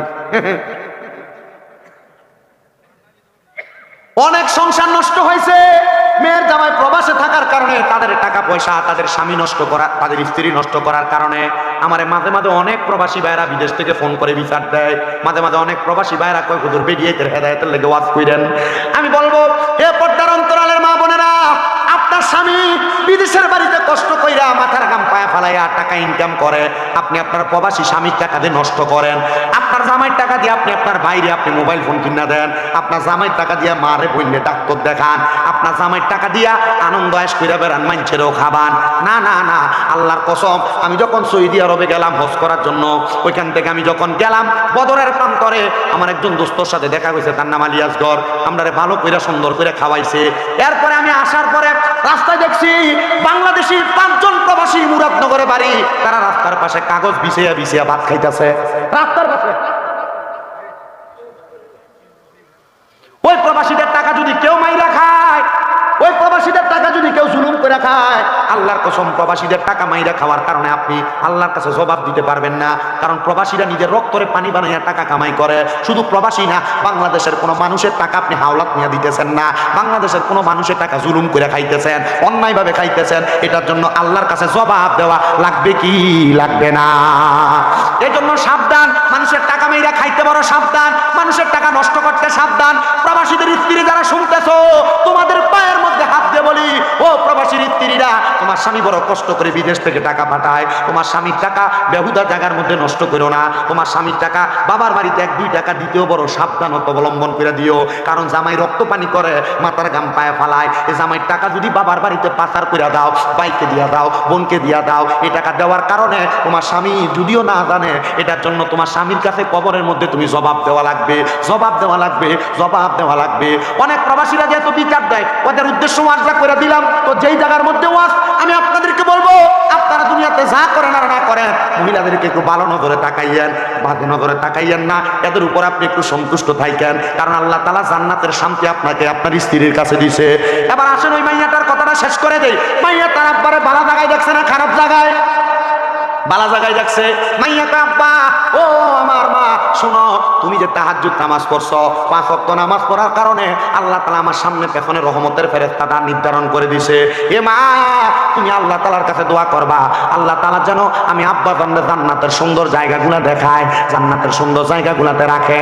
মাইয়ার মা একই জায়গার মধ্যে, স্বপ্নের মধ্যে একই জিনিস দেখার কারণে মাইয়ার মা কয়, আম্মা, তোর আব্বার জন্য যেমন দোয়া করছো, আমার জন্য তেমন দোয়া কইরো। আমি জানি আজকের মাহফিলের মধ্যে অনেক সন্তান বসছেন, আপনাদের মা নাই, আপনাদের বাবা নাই, আম্মা আব্বার জন্য আখিরি মুনাজাতের মধ্যে খাস করে করে দোয়া করবেন। তবে আরেকটু সাবধান করে দিয়ে যাই, অনেক সন্তান আছে বাইরে বাইরে ঝগড়া করে মা বাপকে আলাদা করে দেয়, মা বাপকে জুদা করে দেয়, বউয়ের কথা শুই না মা বাপকে আলাদা করে দেয়। এক ভাইয়ের করে সকালবেলা, আরেক ভাইয়ের করে দুপুরবেলা, আরেক ভাইয়ের করে রাত্রবেলা ভাত খায়। কিরে, তোমার মা বাপ তো তোমার আলাদা করে মানুষ করে নাই। আব্বা কোনো ভালো খানা খায় নাই, আব্বা দামি কোনো খানা খায় নাই। আব্বার জুতাতে পায়ে দিত, জুতা ক্ষয় হইতে হইতে আব্বার পায়ের গোড়াটা রাস্তার লগে লাগবে, আব্বা নতুন জুতা কিনতো না। সন্তান চিন্তা করে দেখো, ছোটবেলার কথা মনে করে দেখো, আব্বা তোমার নতুন জুতা কিনে দিত, ছোট ছোট পায়ে নতুন জুতা পায়ে দিয়া খাটের উপরে রাত্রবেলা দৌড়াদৌড়ি করতা। আজকে তুমি লাখ লাখ টাকার মালিক, কিন্তু আব্বা জান অন্ধকার কবরে। আব্বা জানলে 500-1000 টাকা দিয়ে এক জোড়া দামি ব্র্যান্ডের জুতা পরাইতে পারো না। মা জননী কত কষ্ট করে মানুষ করছে, ওই মা একবেলা দুইটা ভাত খাওয়া লাগে। সাবধান, সাবধান, এমন মা বাবার মনে কষ্ট দিস না রে সন্তান। আম্মাদানের কাপড়টা চিরা ছিল, আম্মাদান কাপড় সুই সুতা দিয়ে সেলাই করে পড়ছে, আম্মাদান কাপড় রাস্তার মধ্যে 5-10 টাকা বাইন্দা রাখছে। ওই টাকাটা তুমি সন্তানরে দিছে, তুমি সন্তানের টাকা স্কুল মাদ্রাসায় নিয়ে গেছো। আম্মাদান সকালবেলা পানি বাতি খাইছে না, আম্মা রাইখে দিছে আমার পুতের সকালবেলা থেকে দুপুরবেলা আইলে রইদি দিয়া, আমার পুতে পানি ভাত খাইলে পুতের কলজাটা ঠান্ডা হইব। সন্তান রে, এখন তুমি লাখ লাখ টাকার মালিক, কিন্তু তোমার আম্মারে, তোমার আব্বা জানলে তুমি 500 টাকা দিয়ে কিনে একটা কাপড় তোমার মারে পরাইতে পারো না। কি হইব তোর টাকা দিয়া, কি হইব তোর পয়সা দিয়া? টাকা ব্যাংক ব্যালেন্স করতে পারবা, কিন্তু মা বাবার মতো রত্নটারে যদি যত্ন না করো, আল্লাহর কসম, আল্লাহর কাছে কোনো জবাব দিতে পারবা না, আল্লাহর কাছে কোনো জবাব দিতে পারবা না, আল্লাহর কাছে কোনো জবাব দিতে পারবা না। যদি কোনো সন্তান ওই মা বাপকে জুদা কইরা থাকো, আলাদা কইরা থাকো, দাও তোমার পাও আমার সামনে দাও, আমি স্বামীর দাদা জিব্বা দিয়া তোমার পাও পরিষ্কার করে দিব। তবু ওয়াদা করো আর কোনোদিন আম্মা আব্বারে জুদা করবা না। আম্মা আব্বার পাউডির মধ্যে আজকে মাহফিল থেকে যায় ধরবা, ধরে কইবা, মা ও আব্বা, আল্লাহর রাস্তায় আমি সন্তানকে মাফ করে দেন। যতক্ষণ পর্যন্ত মা মাফ করে দিছি, আব্বা মাফ করে দিছি বলবে না, ততক্ষণ পর্যন্ত মা বাবার পাও চাইরো না। কারণ মা বাবার মনে কষ্ট দিয়া আমি স্বামীর দাদা না, পুরা বরুড়া এলাকার বড় আলেম দিয়া ওয়াজ করাইলেও কোনো লাভ হবে না। আম্মা আব্বারে জুদা করতে সাবধান। আজকের মাহফিল কবুল হবে কিনা সভাপতি সাহেব গ্যারান্টি দিবে? কেউ গ্যারান্টি দিতে পারবে না। তবে একটা কথা বইলা যায়, যদি আমি আইডিয়া করে বলছি আপনাদেরকে, আগামীকালকে যদি দেখেন মুগুজির কোনো দোকানের মধ্যে কোনো বেড়া বলতেছে, হ্যাঁ স্বামীন দাদার ওয়াজ শুই না, আমার ফুতে আমার পায়ে ধরে মাপ চাইছে, মনে করবেন মাহফিল কবুল। বলে হুজুর কেন? কারণ সন্তান ওয়াদের আমল করছে। যদি দেখেন কোনো মা বোন একজন আরেকজনকে কয়, হ্যাঁ আমার ফুতে ওয়াজ শুই না যায়, আমার পায়ে ধরে মাপ চাইছে, আপনারা বলেন মা বাবার পায়ে ধরলে দাম কমে যায়? না না, আম্মা আব্বার কদমে পারলে চুমা দিবা। হুজুর কি লেগা? নবীজি হাদিস শরীফের মাধ্যমে জানিয়ে দেয় মাঝে মাঝে আম্মা আব্বার কদমে চুমা দিবা। আম্মা আব্বার কদমে চুমা দিলে আল্লাহর জান্নাতের চৌকাঠে চুমা দেওয়া সওয়াব পাওয়া যায়। বলে হুজুর চুমা দিব দূরের কথা, 2 ঈদে মা বাবার পায়ে ধরে সালামি আমি করি না, চুমা দিব কি? না রে সন্তান না, আম্মা আব্বার পায়ে যখন ধরে তুমি সালাম করবা, মা বাপ মনে করবা আমার সন্তান এখন আমার অবাধ্য হইছে না, আমার প্রতি আমার কথা শুনে চলে, আমার প্রতি আমরারে ভালোবাসে। আমি সন্তান এলেমের ধরে কথা বলি না, আম্মা আব্বার অনুসরণ অনুকরণ, আম্মা আব্বার কদমে চুমা দেওয়ার কারণে আল্লাহ তাআলা আমারে সম্মানিত বানাইছে। আল্লাহর হস্তে মাপ চাই সন্তান, ওই মা বাবার পায়ের মধ্যে দরবা দেখ, আল্লাহ তোমার দুনিয়া তুমি জিরো থেকে হিরো বানাইবো, টাকার মালিক বানাইবো, সম্পদের মালিক বানাইবো। আম্মা আব্বার সঙ্গে টাকা পয়সা নিয়ে বড়াই করিও না। অনেকে আছে বাবা নাই, আব্বা আম্মার কাছ থেকে 5 টাকা 10 টাকা চাইয়া নিছে, এখন চা দোকানে অনেক মুরব্বী বাবারা দোকানে বইসা থাকে, কিন্তু সন্তানের মুরুদ নাই, আব্বা দান 100 টাকা হাত খরচের জন্য দিব কেমনে? আব্বা দান তো অন্ধকার কবরে। সন্তান আল্লাহর হস্তে তোমার কাছে আমি ক্ষমা প্রার্থনা করি, ওই মা বাবার কাছে মাপ চাইবা। অনেকে চিন্তা করে হুজুর যাদের বাড়িতে আব্বা আছে তারা বাড়িতে যা বাবার পায়ে ধরে মাপ চাইবো, আমার তো আব্বা নাই, আমি কার পায়ে ধরে মাপ চাইবো? অনেকে চিন্তা করে হুজুর যাদের বাড়িতে মা আছে তারা বাড়িতে যাই আমার পায়ে ধরে মাপ চাইবো, আমার তো মা নাই, আমি কার পায়ে ধরে মাপ চাইবো? সন্তান চিন্তা কইরো না, আখিরি মুনাজাত হবে কিছুক্ষণ পরে, দোয়া করবা রব্বির হামহুমা কামা রব্বায়ানি সগীরা ওয়া কুর রব্বির হামহুমা কামা রব্বায়ানি সগীরা। আল্লাহর কসম, আল্লাহর নবী শিখিয়ে দেয় কোন সন্তানের মা মারা যাওয়ার পরে, সন্তানের বাবা মারা যাওয়ার পরে ওই সন্তান যদি আল্লাহর কাছে দোয়াটা পইরা চোখের মণিকোটার মধ্যে একটা মাটির মাথা পরিমাণ পানি চাইরা দিয়া আম্মার জন্য আব্বার জন্য চোখের পানি ফালায়া ফালায়া কান্দে, ওই পানি মাটিতে পড়ার আগে আমার আল্লাহ তার মা বাবার জীবনের গুনাহ মাফ করে দেয়। সন্তান মা বাবা বাইচা থাকতে খাওয়াইতে পারো নাই, এখন তুমি হাজার হাজার লাখ লাখ টাকার মালিক। আম্মা আব্বারে যদি মাসে 1000 টাকা করে হাত খরচ দিতা, 12 মাসে 12,000 টাকা হাত খরচের জন্য লাগতো। আম্মা আব্বারে যদি প্রতি মাসে ওষুধ খরচ কিনা দিতা, ওষুধ খরচ করে দিতা, 12 মাসে 1000 টাকা করে দিলে 12,000 টাকা লাগতো। এখন তোমার আব্বা আম্মার জন্য এত টাকা খরচ হয় না। আসুনি একটা সন্তান এই ফোরকানিয়া মাদ্রাসার জন্য আম্মা আব্বাটা কবরে আছে, আল্লাহ যেন আম্মা আব্বারে কবরে জান্নাত বানিয়ে দেয়। 10,000 টাকা ওই মাটার নামে কোরবান করে দিবা, 10,000 টাকা ওই আপনি অবৈধ মহিলার কানের আওয়াজ শুনতে পাইলেন। এবার আপনারা মনে করেন ও মুসলমান, জান্নাতি আর জাহান্নামী তো এই খাসিয়তের কারণে এক হইতে পারে না। আল্লাহ নবী কয় আসহাবুল জান্নাতি হুমুল ফাইজুন। আল্লাহর কোরআন বলে যারা জান্নাতি তারা সফল কাম। নবী গো কেন? কারণ যারা জান্নাতি তারা দুনিয়াতে উপহার পাইতে পাইতে কবরের মধ্যে যায়। ইয়া রাসূলুল্লাহ কিভাবে? বলে জান্নাতি ইন্তেকাল করার আগে আল্লাহ তাআলা রহমতের ফেরেশতা জান্নাতি বান্দার কাছে পাঠিয়ে দেয়। আরে আত্রাই জান্নাতি বান্দার রূহটা কবজ করে না, কবজ করার আগে 2 জন ফেরেশতা জান্নাতি বান্দার সামনে দাঁড়ায়া যায়। আত্রাই যখন রূহ কবজ করে তখন জান্নাতি বান্দার রূহটা আর আত্রাইল নিয়ে যায় না, রূহটা জান্নাতি বান্দার রূহটাকে জাহাবাল ফিদ্দাত স্বর্ণ এবং রূপার পাত্রের মধ্যে ধারণ কইরা এই জান্নাতি বান্দার রূহটারে সে জায়গায় রাখে। জান্নাতির কাফন দাপন হওয়ার পরে আল্লাহ তাআলার আলমে আরোহার দিকে যখন জান্নাতি বান্দার রূহটা নিয়ে যাওয়া হয় তখন আলমে আরোহার মধ্যে রূহটা রাখেন না। বলে কেন? কারণ আল্লাহর কোরআন বলে ওয়ালা তাকুলু লিমান ইউকতালু ফি সাবিলিল্লাহি আমওয়াত বাল আহইয়াউ ওয়ালাকিন লা তাশউরুন।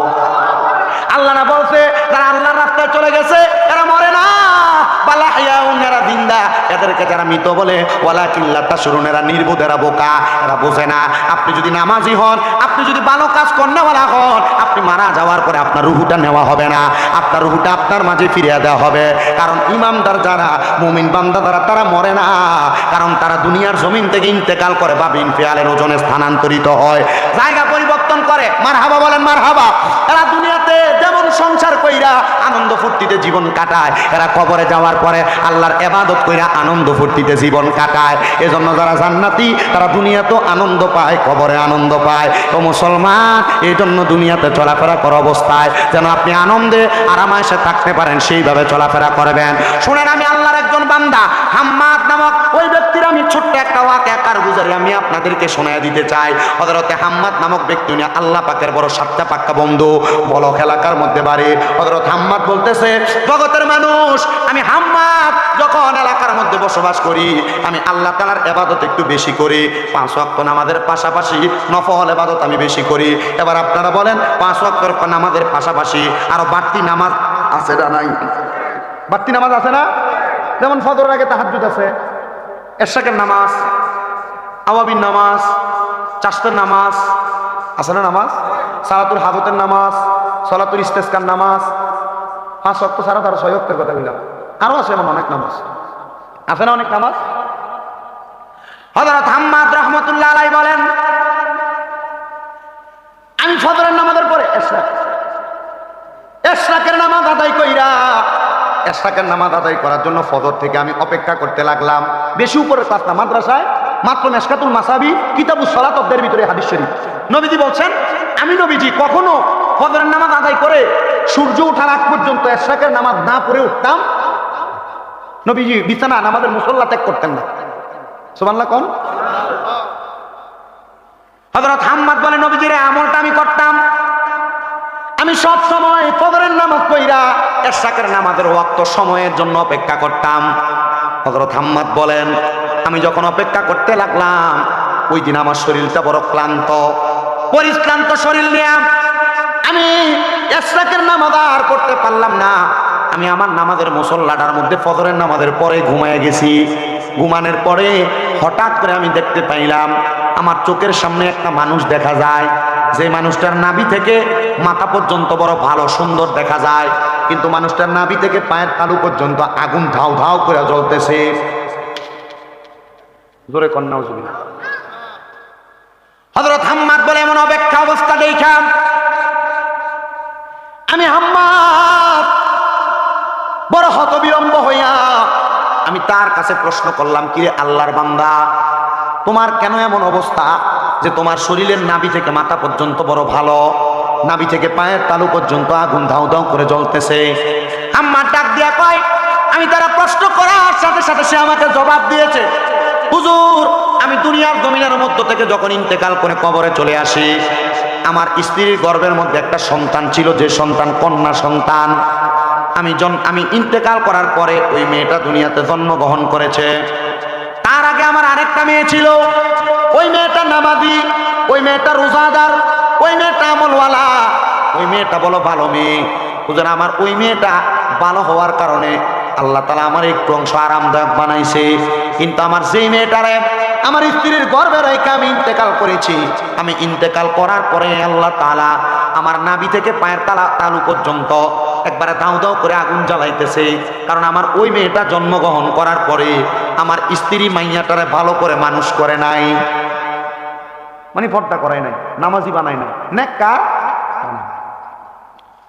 হুজুর, আল্লাহ তাআলা নাকি আমারে নাভি থেকে পায়ের তালু পর্যন্ত ওই মাইয়ার কারণে আযাব দিচ্ছে, আর যেই মাইয়াটা ভালা, ওই মাইয়াটার কারণ নাভি থেকে মাথার তালু পর্যন্ত আল্লাহ তাআলা আমারে আরামদায়ক বানিয়ে দিছে। এবার আল্লাহর ওলি বলেন, আমি সাথে সাথে নামাজটা ত্যাগ করলাম, আমি নামাজ পড়লাম না। আমি এশরাকের নামাজ ওই দিন বাদ রাইখা এশরাকের নামাজ পড়ার আগে ওই বেরি তালাশ করতে গেলাম। সে আর কেউ না, আমাদের এলাকার একজন মানুষ, যে এলাকাটা হলো বলক এলাকা। আমি তার এলাকার মধ্যে যাইয়া তার ঘরটা তালাশ করলাম। ঘরটা তালাশ কইরা বাহির কইরা ডাক দিয়ে বললাম, আসসালামু আলাইকুম ওয়া রাহমাতুল্লাহ। সালাম দেওয়ার পর আমারে কোনো জবাব দেয় নাই, উল্টা তাদের ঘরের বাসি যে পানি আছে ওই পানিগুলো আমার উপরে ছইরা মারছে। মারার পর দেখলাম একটা মাইয়া কেমন জানি এলোমেলো অবস্থায় বাহিরে আইসা কয়, সালাম দেন কেন, কারণ কি, আমাকে জবাব দেন। ওই মাইয়া আমার কাছে এমন কথা বইলা আমার শরীরের উপর নোংরা পানি ফেলে দিছে। আমি রাগান্বিত হইয়া মাইয়ার সঙ্গে কোনো কথা বলতে চাইলাম না। এবার আমি আবার ঘরের দরজায় সালাম দিয়া দেখলাম কোনো ভালা মানুষ ঘরে আসেনি। আবার সালাম দিলাম, আসসালামু আলাইকুম ওয়া রাহমাতুল্লাহ। দেখলাম ঘরের মধ্য থেকে একটা জবাব আসে, ওয়া আলাইকুম আসসালাম ওয়া রাহমাতুল্লাহি ওয়া বারাকাতুহু। আমি জিজ্ঞাসা করলাম, ঘরের মধ্যে কে আছেন? পরে বাহিরে যাকে দেখতেছেন আমি তার বোন। বলে, আপনি কি আমার একটু কথা শুনতে পারবেন? বলে, হ্যাঁ। বলে, আপনার আব্বা ইন্তেকাল করেছে, কথাটা সত্য? হ্যাঁ, আমার আব্বা ইন্তেকাল করেছে। করেছে। বলে ইন্তেকাল করার পরে আপনার আব্বা কোথায় আছে আপনি কি জানেন নাকি?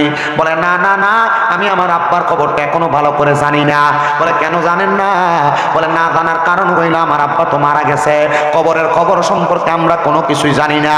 বলে তাহলে শুনেন আপনার আব্বা কবরে কেমন আছে? কেমন আছে বলেন? বলে আপনার আব্বার নাভি থেকে মাথার তালু পর্যন্ত সুন্দর আছে, ভালো আছে, কিন্তু আপনার আব্বার নাভি থেকে পায়ের তালু পর্যন্ত আগুনের মধ্যে জ্বলতাছে। বলে কারণ কি? বলে কারণ হইলো আপনার বাহিরে থাকা বোনটা। বলে কেন? এই বোনটা আমার আব্বারে কোনোদিন দেখে নাই, আমার আব্বা এই বোনটাকে মায়ের গর্ভে রেখে ইন্তেকাল করেছে।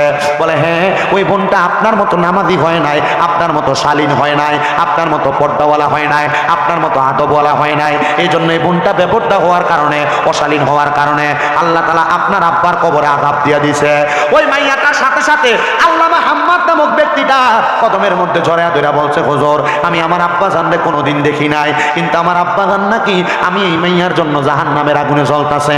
হুজুর গো, আপনি আমারে একটু অনুমতি দেন, আমারে সবক প্রদান করেন, তালিম প্রদান করেন, আমার আব্বা জান কেমনে মুক্তি পাবে। ডাক দেখো,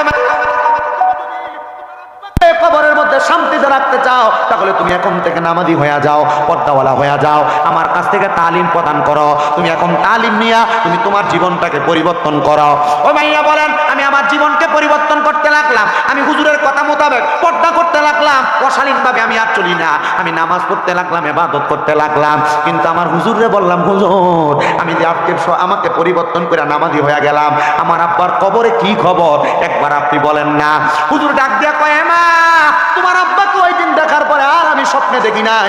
মনে রাখবেন মুসলমান, যদি কখনো আপনার মা আপনার বাবা আপনার স্বপ্নে দেখা দেয়, দাদা দাদি স্বপ্নে দেখা দেয়, মনে করবেন তারা কবরে বড় খারাপ ভাবে আছে, কবরের অবস্থা বেশি ভালো না। এজন্য মাঝে মাঝে তাদের জন্য যে একটু দোয়া করবেন। কথা বুঝতে পারছেন? স্বপ্নে যদি মা বাবাকে দেখেন, দাদা দাদিকে দেখেন, বা আত্মীয় স্বজনকে স্বপ্ন দেখেন, কি করবেন? এদের জন্য দোয়া করবেন, পারলে কবর জিয়ারত করবেন, কোরআন শরীফ পড়ে দোয়া করবেন। কারণ কি? কারণ এরা কবরে কষ্ট থাকলেই আত্মীয় স্বজনদেরকে সাক্ষাৎ দেয়। ইবনে সিরিনের স্বপ্নের তাবির পড়ে দেখলাম যে আসলে কথা সত্য।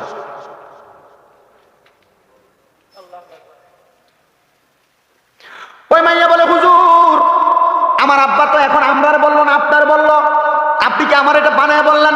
হুজুর বলে না, উপযুক্ত কোনো ব্যক্তিকে দিয়ে তোমাদেরকে বলাইলে তোমরা শুনবা কথাটা, এই জন্য হয়তো আল্লাহ আমার দিয়ে দেখাইছেন।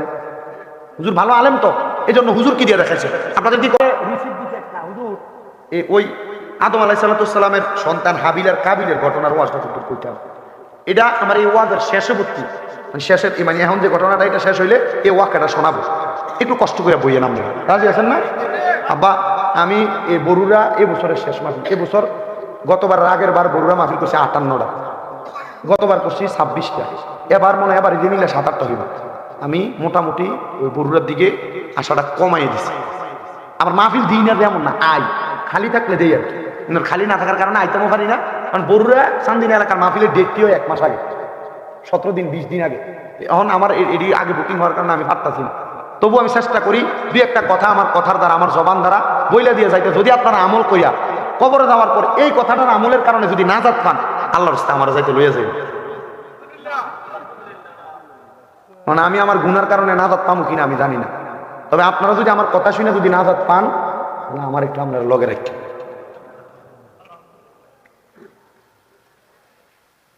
আপনারা এখন যারা আছেন সবাই বাসকার লোক, কারণ যারা যায় যাইতে 12টা বাজে না, যারা ঘুমাই না এরা চলে গেছে।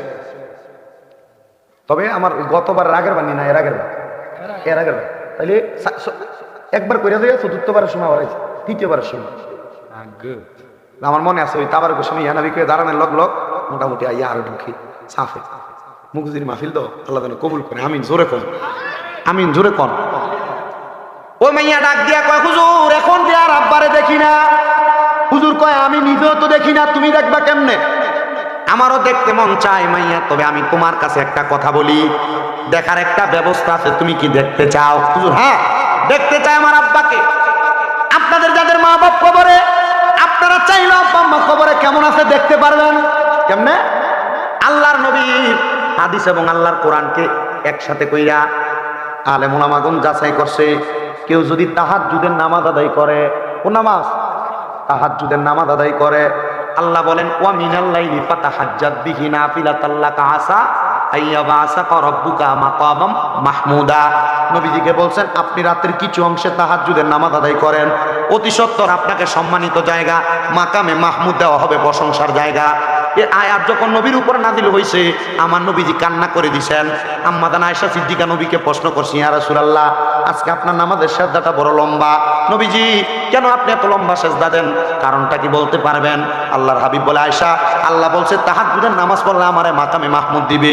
আমি নবী সেজদার মধ্যে যাইয়া কান্দি আমার আল্লাহ যেন আমার উম্মত তাহাজ্জুদের নামাজ পড়লে আমার উম্মতেরও কিছু দেয়।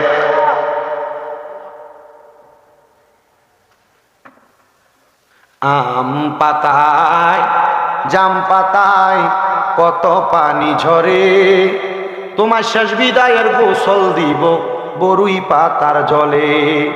ওরে শেষ বিদায়ে দয়াল নবী আইব রে।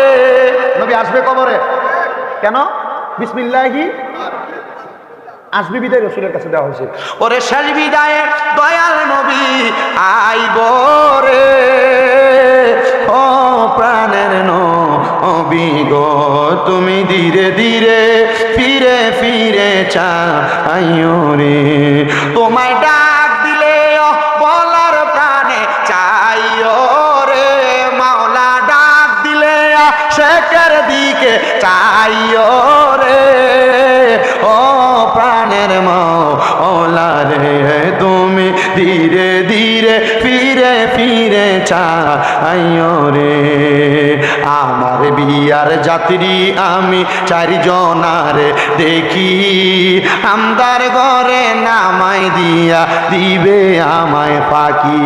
মৃত্যুর খাটটা কিন্তু 4 জন ব্যক্তি কান্দে লই বাসে কয় আমার বিয়ার যাত্রী জনারে দেখি, আমদার ঘরে নামাই দিয়া দিব আমায় ফাঁকি। আইরে ওই কবরে নূরের নবী আইব রে, কন্যা ওই আইব রে, ও মাবুদ মাওলা রে তুমি ধীরে ধীরে ফিরে ফিরে চাইও রে, তোমায় ডাক দিলে শেখের দিকে চাইও রে, বলেন ডাক দিলে চাইও রে, ও পানের মুর্শিদ রে তুমি ধীরে ধীরে ফিরে ফিরে চাইও রে। চাঁদের রাইতে আইসো গো মুর্শিদ চাঁদের বাহার, তোমার গলায় দেব আমরা প্রেমের একটা হার, তোমার আত্মাতে আত্মা মিশাইয়া রাই করে, তোমার আত্মাতে আত্মা মিশাইয়া রাই করে, ও পানের মুর্শিদ রে তুমি ধীরে ধীরে ফিরে ফিরে চাইও রে। মুসলমান ও মুখুজি মধ্যপাড়ার যুবক, ও মুখুজি মধ্যপাড়ার পর্দার অন্তরালের আমার মা বোনেরা একটু মনোযোগটা লাগে বয়ানটা শোনার চেষ্টা করো। আল্লাহর বান্দা মুহাম্মদ আল্লাহর বান্দা দুনিয়ার জমিনের মধ্যে গুনাহ করতে করতে জীবন বেকার করেছে, গুনাহ মাপের কোনো মাধ্যম দেখে না। আমি বলবো 5 ওয়াক্ত নামাজের পাশাপাশি তাহাজ্জুদের নামাজ পড়ো। আম্মা জান আয়েশা সিদ্দিকারে নবী কয় আমি আল্লাহর কাছে কাঁদছি আল্লাহ যেন আমার উম্মত তাহাজ্জুদ করলে কোনো কিছু দান করে। আমার আল্লাহ জিবরাইলের মাধ্যমে জানিয়ে দিছে আমার উম্মত যদি তাহাজ্জুদের নামাজ পড়ে আমি আল্লাহর কাছে কিছু চাই আমি আল্লাহ উম্মতের মনের আশা পূরণ করব। ব্যবসা করেন বরকত হয় না, তাহাজ্জুদ করেন বরকত পাবেন। কামাই রুজিতে বরকত নাই, তাহাজ্জুদ করেন বরকত পাবেন। আপনি আপনার কঠিন অসুস্থতায় রোগে ভুগতেছেন, তাহাজ্জুদ করেন বরকত পাবেন। আপনার মাইয়া ভালো জায়গায় বিয়ে দিতে পারেন না, তাহাজ্জুদ করেন বরকত পাবেন। কঠিন রোগ বিমার থেকে শেফা হয় না, তাহাজ্জুদ করেন বরকত পাবেন। বিপদ আপদ কাটে না, তাহাজ্জুদ করেন বরকত পাবেন। এজন্য সবার কাছে আবদার, বিদেশ যাওয়ার চেষ্টা করে পারে না, তাহাজ্জুদ করেন বরকত পাওয়া যাবেন। এবার ওই মাইয়া বলে হুজুর তাহাজ্জুদ করলে পাবো, মাইয়া কয় আমি হুজুরের তালিম মোতাবেক আমি একটানা 7 দিন পর্যন্ত তাহাজ্জুদের নামাজ পড়ছি। বলেন কয় দিন? তাহাজ্জুদের নামাজ পড়া আমি আমার আল্লাহ তাআলার কাছে কান্নাকাটি করলাম, কিন্তু আমি কান্না করলাম আমার আব্বা জানলে তো আমি আর দেখি না। যখন আমি শেষ বেলায় আমার আল্লাহ তাআলার কাছে কান্না করতে লাগলাম, কান্নারত অবস্থায় আমি হঠাৎ করে দেখলাম আমার ঘরটা একটা আলোতে কেমন জানি প্রকম্পিত হয়ে গেছে, একটা আলোতে ঝলমল করতেছে। মাথাটা উঠাইয়া দেখলাম আমার ঘরের মধ্যে কে জানি একজন হাজির। আমি জিজ্ঞাসা করলাম, কে আপনি? বলে, যেই নবীজির আদেশ, যেই নবীজির কথা মোতাবেক, যেই নবীর আমল তুমি করতেছো, ওই নবী আমি রাহমাতুল লিল আলামিন। ইয়া রাসূলুল্লাহ, আপনি আমার ঘর মোবারক ঘরের মধ্যে কেন আগমন করলেন? রাসূল বলতেছে, আব্বারে তো দেখতে চাও, শ্রদ্ধার মধ্যে অবনত হইয়া যাও। মাইয়াকে আমি রাসূলের কথা মোতাবেক শ্রদ্ধার মধ্যে অবনত হইলাম। মাইয়াটা কি ভালো আছিল না খারাপ? এটা খারাপটা, এটা কোনটা? বাপের কথা শুনে কি হয়েছে? আব্বা আদাবে আছে শুনে কি হয়েছে? ভালো হয়েছে। এ মাইয়া কয় 3 সপ্তাহ নামাজ পড়ার পরে, 5 ওয়াক্ত না, তাহাজ্জুদ। 3 সপ্তাহ নামাজ পড়ার পরে দেখলাম আমার আব্বাজানকে আমি যখন তাহাজ্জুদ নামাজের সেজদার মধ্যে পড়ে রাসূলকে দেখলাম, রাসূল বলে, আবার সেজদা দাও। আমি দেখলাম সুন্দর একটা গালিচাওয়ালা জায়গার মধ্যে আমার আব্বাজান। জিজ্ঞাসা করলাম, বাবা কেমন আছেন, কোন জায়গায় আছেন? আমি তাকে দেখলাম আমার আব্বা একবার ডাইনে তাকায়, একবার বামে তাকায়, একবার সামনে তাকায়, একবার পেছনে তাকায়। আমি প্রথম বুঝলাম না, আমার আব্বা 2 বার তাকাইলেন, বুঝলাম না। 3 বার তাকানোর পরে দেখলাম আমার আব্বার ডাইন দিকে 70 জন, বাম দিকে 70 জন, সামনে 70 জন, পেছনে 70 জন। জিজ্ঞাসা করলাম, আব্বা এরা কারা? বলে, এরা হইল তুমি মাইয়ার তাহাজ্জুদ নামাজের পাহারাদার। ও আব্বা কেন? বলে, এরা আসছে আমি আব্বাজানের কখন কি লাগবে জান্নাতে দেওয়ার জন্য।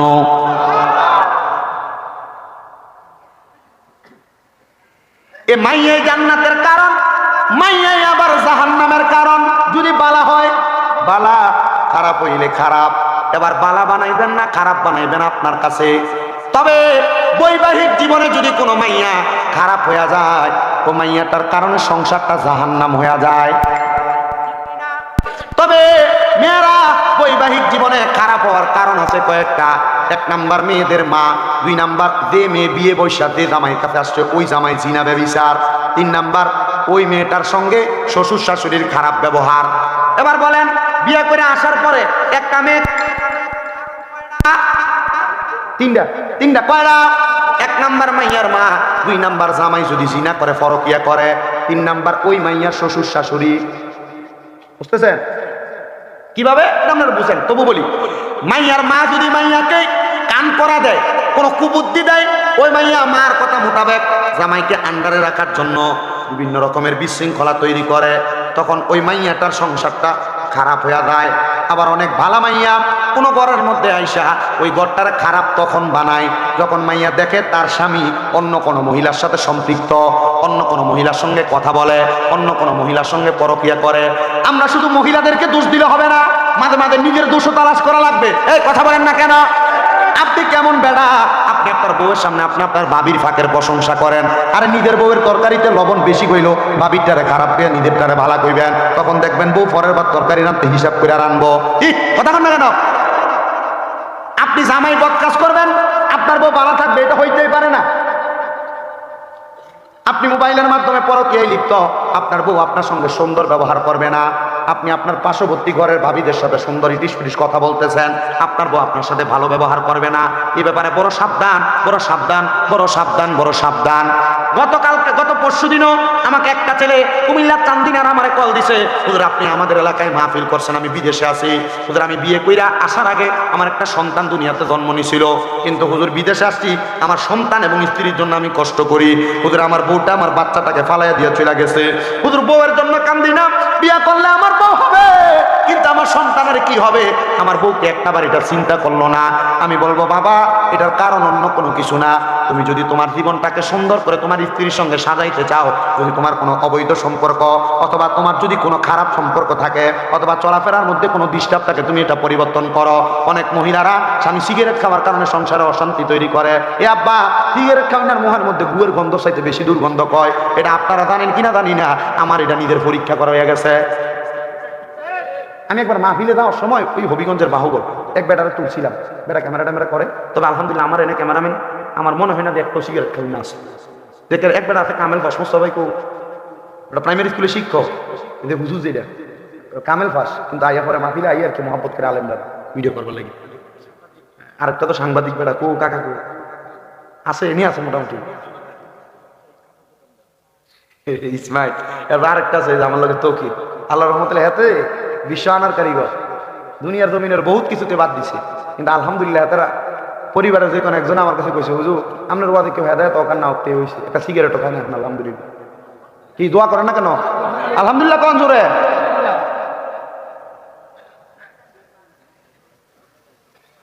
আল্লাহ যেন কবুল করে, দূরে বলেন আমিন। হেদায়েত আসে কার থেকে? আপনারা ধরে কোন কার থেকে? আমি একটা কথা চিন্তা করি, সিগারেট কুটির মাহফিলে যাওয়ার সময় বেড়াতে গাড়িতে উঠাইছিলাম, আমি আমার ড্রাইভারের সন্দেহ করতেছি, ড্রাইভারের কইলাম রে এই অনকালা যেটা আছে জানা আবার অনকালটা ঠিক আছে, আমি ড্রাইভারের কইলাম ও আপনি সিগারেট খাইছেন, গাড়ি দুটো আমি খুব সাথে এই ওরা গাড়িতে সিগারেট খেয়ে উঠছ, দুর্গন্ধ হয়ে গেছে, গাড়িটা গুয়ের গন্ধ চাইতে খারাপ। আমার লোক একটি কসম টসম কাটতে হয়ে গেছে, হুজুর আল্লাহর দয়া আমরা খাইছি না। এবার আমি বুঝছি নতুন তো একজন আছে, কাকা আপনি কি সিগারেট খাইছেন? হ্যাঁ হ্যাঁ আর কয় না, মুখ দিয়ে আর হ্যাঁ কয় না। ও হুজুর ইয়া মুখে আমি আবার স্প্রে করে ফেলছি, ইয়া করছি। এবার ড্রাইভারে তো চিন্তা করতে তখন তো দোষটা তার উপরে করবো, এক হুজুর হ্যাঁ গাড়ি থেকে স্প্রে মুখে মারছে, হের গন্ধ থেকে মরতে গাইতেছে, এত দুর্গন্ধ।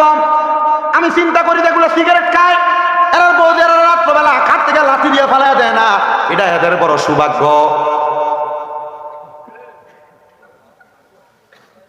সৌভাগ্য। তো ওই যে নবীজির জান্নাতীদের বর্ণনা দিছে, সাহাবায়ে কেরাম কই ইয়া রাসূলুল্লাহ জাহান্নামীদের বর্ণনা দেন না, জাহান্নামীদের বর্ণনা। নবী আমার কয় কিয়ামতের আগে এমন অনেক মানুষ দেখবা তাদের মুখের ভিতরে আগুন। এবার সিদ্ধান্ত আপনারা আর আপনারাই কোন কারার মুখের ভিতরে আগুন দেয়, যেটি সিগারেট খাইটির মুখের ভিতরে আগুন দেয়।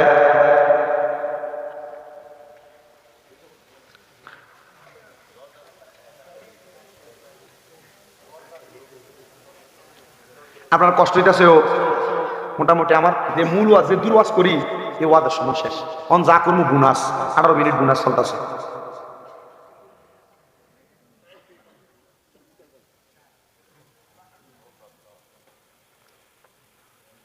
ধন্যবাদ, আপনারা কষ্ট আর করেন না, আমরা সবাই বয়স্ক মানুষ, এই গুণা যদি আপ দিও পরে এদিকে আন্দোলন